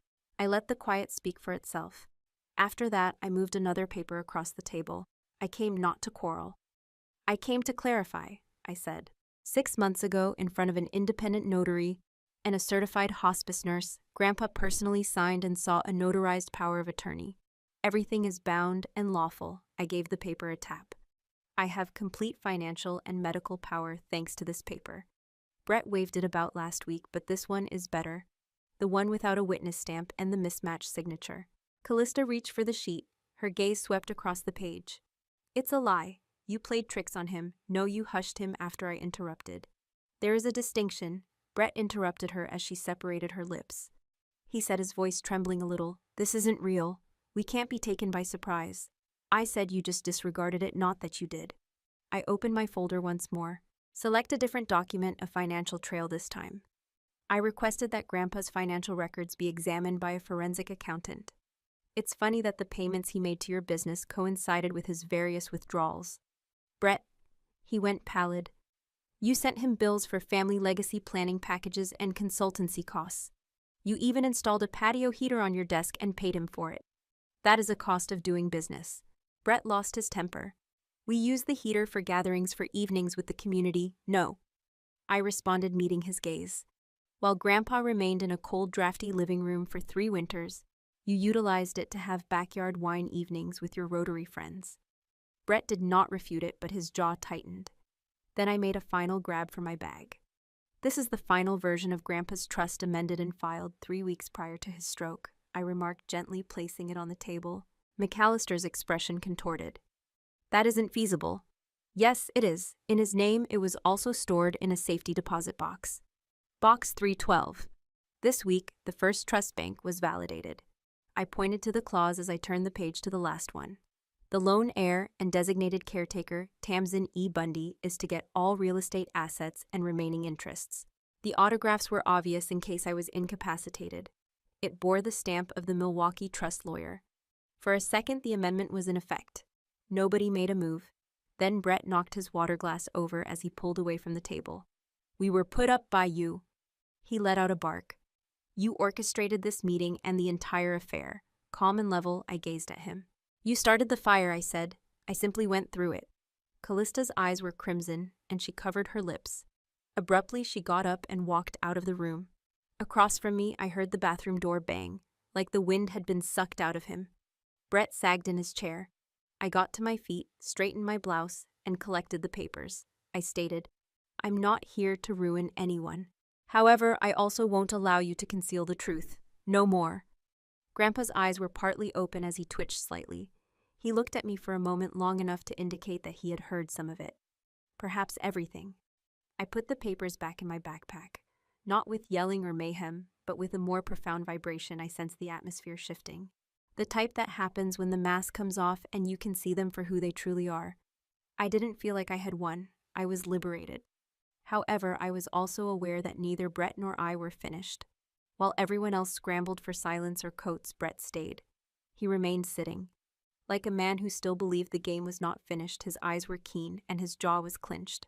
A big manila document, already dog-eared at the corners, as though it had been handled repeatedly, was pulled out of his briefcase. He said, This isn't over. I didn't recoil. I said, You're correct, it isn't. The folder was smashed into the table by him. Grandpa wasn't of sound mind when he signed the addendum, according to my lawyer. That faith, it's not legitimate.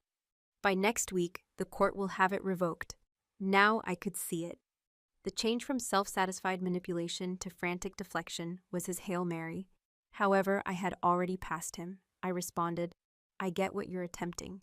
I called a witness to the far end of the room next to the patio doors for that reason. A woman wearing a black pantsuit, a clipboard, and a little silver badge attached close to her neck rose slowly to her feet. Some family members gasped at the county probate clerk. Callista, who had come back earlier, became pale. I stated that this gathering was never merely a family discussion. This is a completely documented pre-hearing affidavit session. All of your statements from today are acceptable. The clerk nodded courteously. Brett murmured, "You can't be serious." "We were ambushed by you." I gave a shrug. "No, you got a stage from me. You simply failed to inquire about the audience's composition." Callista leaned in my direction. Unsteady voice. "Do you believe this to be justice? It's embarrassing. Everyone." I spoke in a steady tone. "This has nothing to do with shame. Accountability is at issue here." I then faced the cashier. "I would want to show you the video deposition." She gave a nod. Ironically, I moved to the table and plugged my laptop into the little projector next to Brett's. I pressed the play button. Behind me, the footage filled the wall. Grandpa was wearing the old flannel I had purchased for him years ago, and he was sitting up straight in the recliner. His demeanor was serene, and his eyes were clear. With a clipboard in hand, the hospice nurse sat next to him. She stated that it is April 11th today. "Could you explain your request for this recording?" Grandpa gave a little smile. "I want to share this with my relatives. Nor twisted via someone else's mouth, nor secondhand." He gazed straight at the camera. "I've witnessed the effects of greed. I've seen folks make the wrong decisions despite saying the correct things. I want the one person who has never treated me like an asset to inherit my house, my memories, and my legacy." He hesitated. "My executor's name is Tamsin. I have faith in her. When I'm gone, I want her to have everything." The video ended abruptly and cleanly. For a long time, there was no talking. Then, as though the earth under his chair had moved, Brett yelled and forced himself to stand. Coaches may have helped with it. The trust was not even mentioned by him. I did say that he did. Not in this clip, though. I set a second envelope down on the table. It wasn't thin or speculative this time. The weight of verified stamps and signatures from state seals made it weighty. 3 weeks before to his stroke, this whole legal video deposition and amendment package was observed, recorded, and sent in to the county. Since it wasn't filed through your contacts, none of it was accessible to your team. Separate from the estate lawyer, it was submitted by his own hospice lawyer. Both of you attempted to compel. I dumped the final card after that. I approached the buffet table where a bowl of unopened olives and a pitcher of lemonade were separated by an innocent-looking manila envelope. I stated that I had no intention of posting this today, but you made me do it. A copy of the lake house deeds stamped and submitted to the county assessor's office was found inside. "Now it's mine," I whispered. Brett's head jerked upward. "What? For the purpose of managing upkeep, you moved it to your LLC. Recall that you thought no one would notice, so you allowed the taxes to lapse. But I did. I properly reclaimed the deed, paid off the line, and won the rights at auction." "Did you purchase the lake house?" Callista muttered. I gave a nod. "His recollections were like furniture that you sold. I repurchased them." Brett pounded the table with his fist. "All of this was computed by you. You pursued us using him." "No, I didn't come after anyone. I stated you ignored him. I simply couldn't continue to be the silent one who cleaned up your mess." The room began to change. The show was falling apart. A few of relatives finally excused themselves. Uncle Drew stood silently in awe. A tear even escaped Aunt Margie's cheek. Callista's lips quivered as she dropped her eyes. Brett wasn't finished, though. He sprang forward, knocked over a glass of iced tea paper, and scattered 2 employees from the courtroom who were standing silently near the front. One of them touched his shoulder firmly. "You must calm down, sir." Brett's face twisted in shock, as though he should have been given more opportunities, but nobody spoke up to protect him. After gathering my paperwork and giving the clerk a courteous gesture, I went outdoors into the chilly, late afternoon air. My face was pricked by the air. My breath caught. Clouds I couldn't see yet. I wasn't chilly. I didn't feel like I was fleeing anything for the first time in years as the door behind me closed. I was moving in the direction of something greater. Justice didn't make noise. There were no fireworks or cheers. Sometimes it took the shape of a recovered house, a folded paper, or a single line captured on camera. This was not retaliation. It was a restoration. It was a calm journey back from town. The only sounds were the rumble of tires on gravel and the wind occasionally whistling through window gaps. Grandpa was sleeping gently next to me in the front seat. Since we had left the courthouse, he had remained silent. He didn't have to. As we left through the doors, his fingers found mine and refused to release. The sun had begun to slowly set by the time we arrived at the lake cottage. Everything was transformed into gold by the sun, including the ancient canoe resting next to the shed and the deck water. It was the type of light that brought back memories of things you had been trying to ignore for years. After parking, I assisted Grandpa in getting into his wheelchair and positioned the blanket over his lap. As we rolled onto the porch, his head leaned slightly toward the water. He breathed steadily but shallowly. Weeks had passed before it arrived. Really months. However, we had returned at last. There was a little table on the dock's edge, a fresh cake on it, like the one from years ago, chocolate. This time, it wasn't a retail purchase. That morning, when the house still smelled of dust and cedar and faraway echoes, I had baked it myself. I lighted just one candle. The lake breeze caused the flame to flicker, but it held. I said, "Happy 80th, Grandpa." A soft grin curved his lips. "Is this for me?" I gave a nod. "It is, of course." After a lengthy moment of staring at me, something clicked. His eyes, which were always cloudy, suddenly became slightly clear. "Tamsin," he said. He recalled. Tears were threatened. However, I suppressed them. Using a fork, I carefully cut a soft square out of the cake and put it on a tiny dish. I said, "No melting this time." He laughed. "Excellent." When it soaked all over my shirt, I always detested it. For the first time in years, we shared the cake while sitting quietly. It had nothing to do with birthdays, inheritances, or who received what. We were alone in the end. Grandpa was put to sleep inside later that night, and then I went out onto the back porch to let the darkness envelop me. Behind me, the lake house gleamed dimly, the last of the light glinting through its windows like ancient eyes that would not close. After taking my phone out of my pocket, I looked through the most recent updates. The inquiry had been made public. Officially, Brett was being charged. A long litany of financial misdeeds, including document manipulation and elder abuse. An audit had been initiated by the IRS. He has been the target of legal lawsuits for corporate fraud from 3 distinct families. On the local forum, one of his previous customers wrote a warning. "He'll smile while robbing you blind," was the headline. I wish I could say I was satisfied, but in reality, I simply felt like I was done. Mom hadn't given a call, not even an SMS message. She informed a neighbor that I had planned a takedown out of resentment the last I heard. At the courts, she was unable to meet my gaze. She failed to appear at the last hearing. Perhaps she didn't trust me. Perhaps it was more painful to acknowledge that she knew and yet allowed it to occur. However, I no longer need her interpretation of closure. I entered what had been Grandpa's den, the studio. Last month, I asked veterans to paint watercolor landscapes on the walls. Wheelchairs scratched the floorboards, but nobody seemed to worry. The armchairs were covered with blankets. A record player is humming softly in the background, and there is a pinned notice on a corkboard close to the window. The Willow Lake Retreat. For those who sacrificed all and were overlooked. So far, 4 artists have stayed. 1 hospice nurse, 2 previous caretakers, and an elderly sculptor who hadn't worked with clay in years. It had nothing to do with money. It had never been.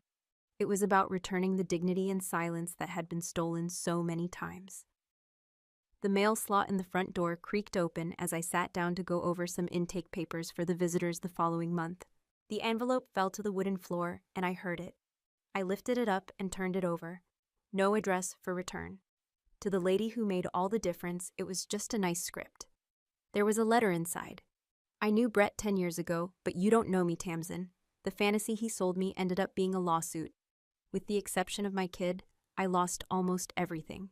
I recognized the identical expression in your eyes that I had worn for years when I heard your name on the local news. Exhaustion and determination. You did more than merely keep your grandfather safe. You confronted those who depend on others being silent. He wasn't merely saved by you. You also rescued others like myself. Thank you." After reading the letter twice more, I carefully folded it and tucked it inside a leather-bound diary in which I recorded visitor accounts. Not for show, only for me, a silent repository of fortitude. I stepped out onto the dock again. The lake remains, moonlight on glass, my image turned back to face me.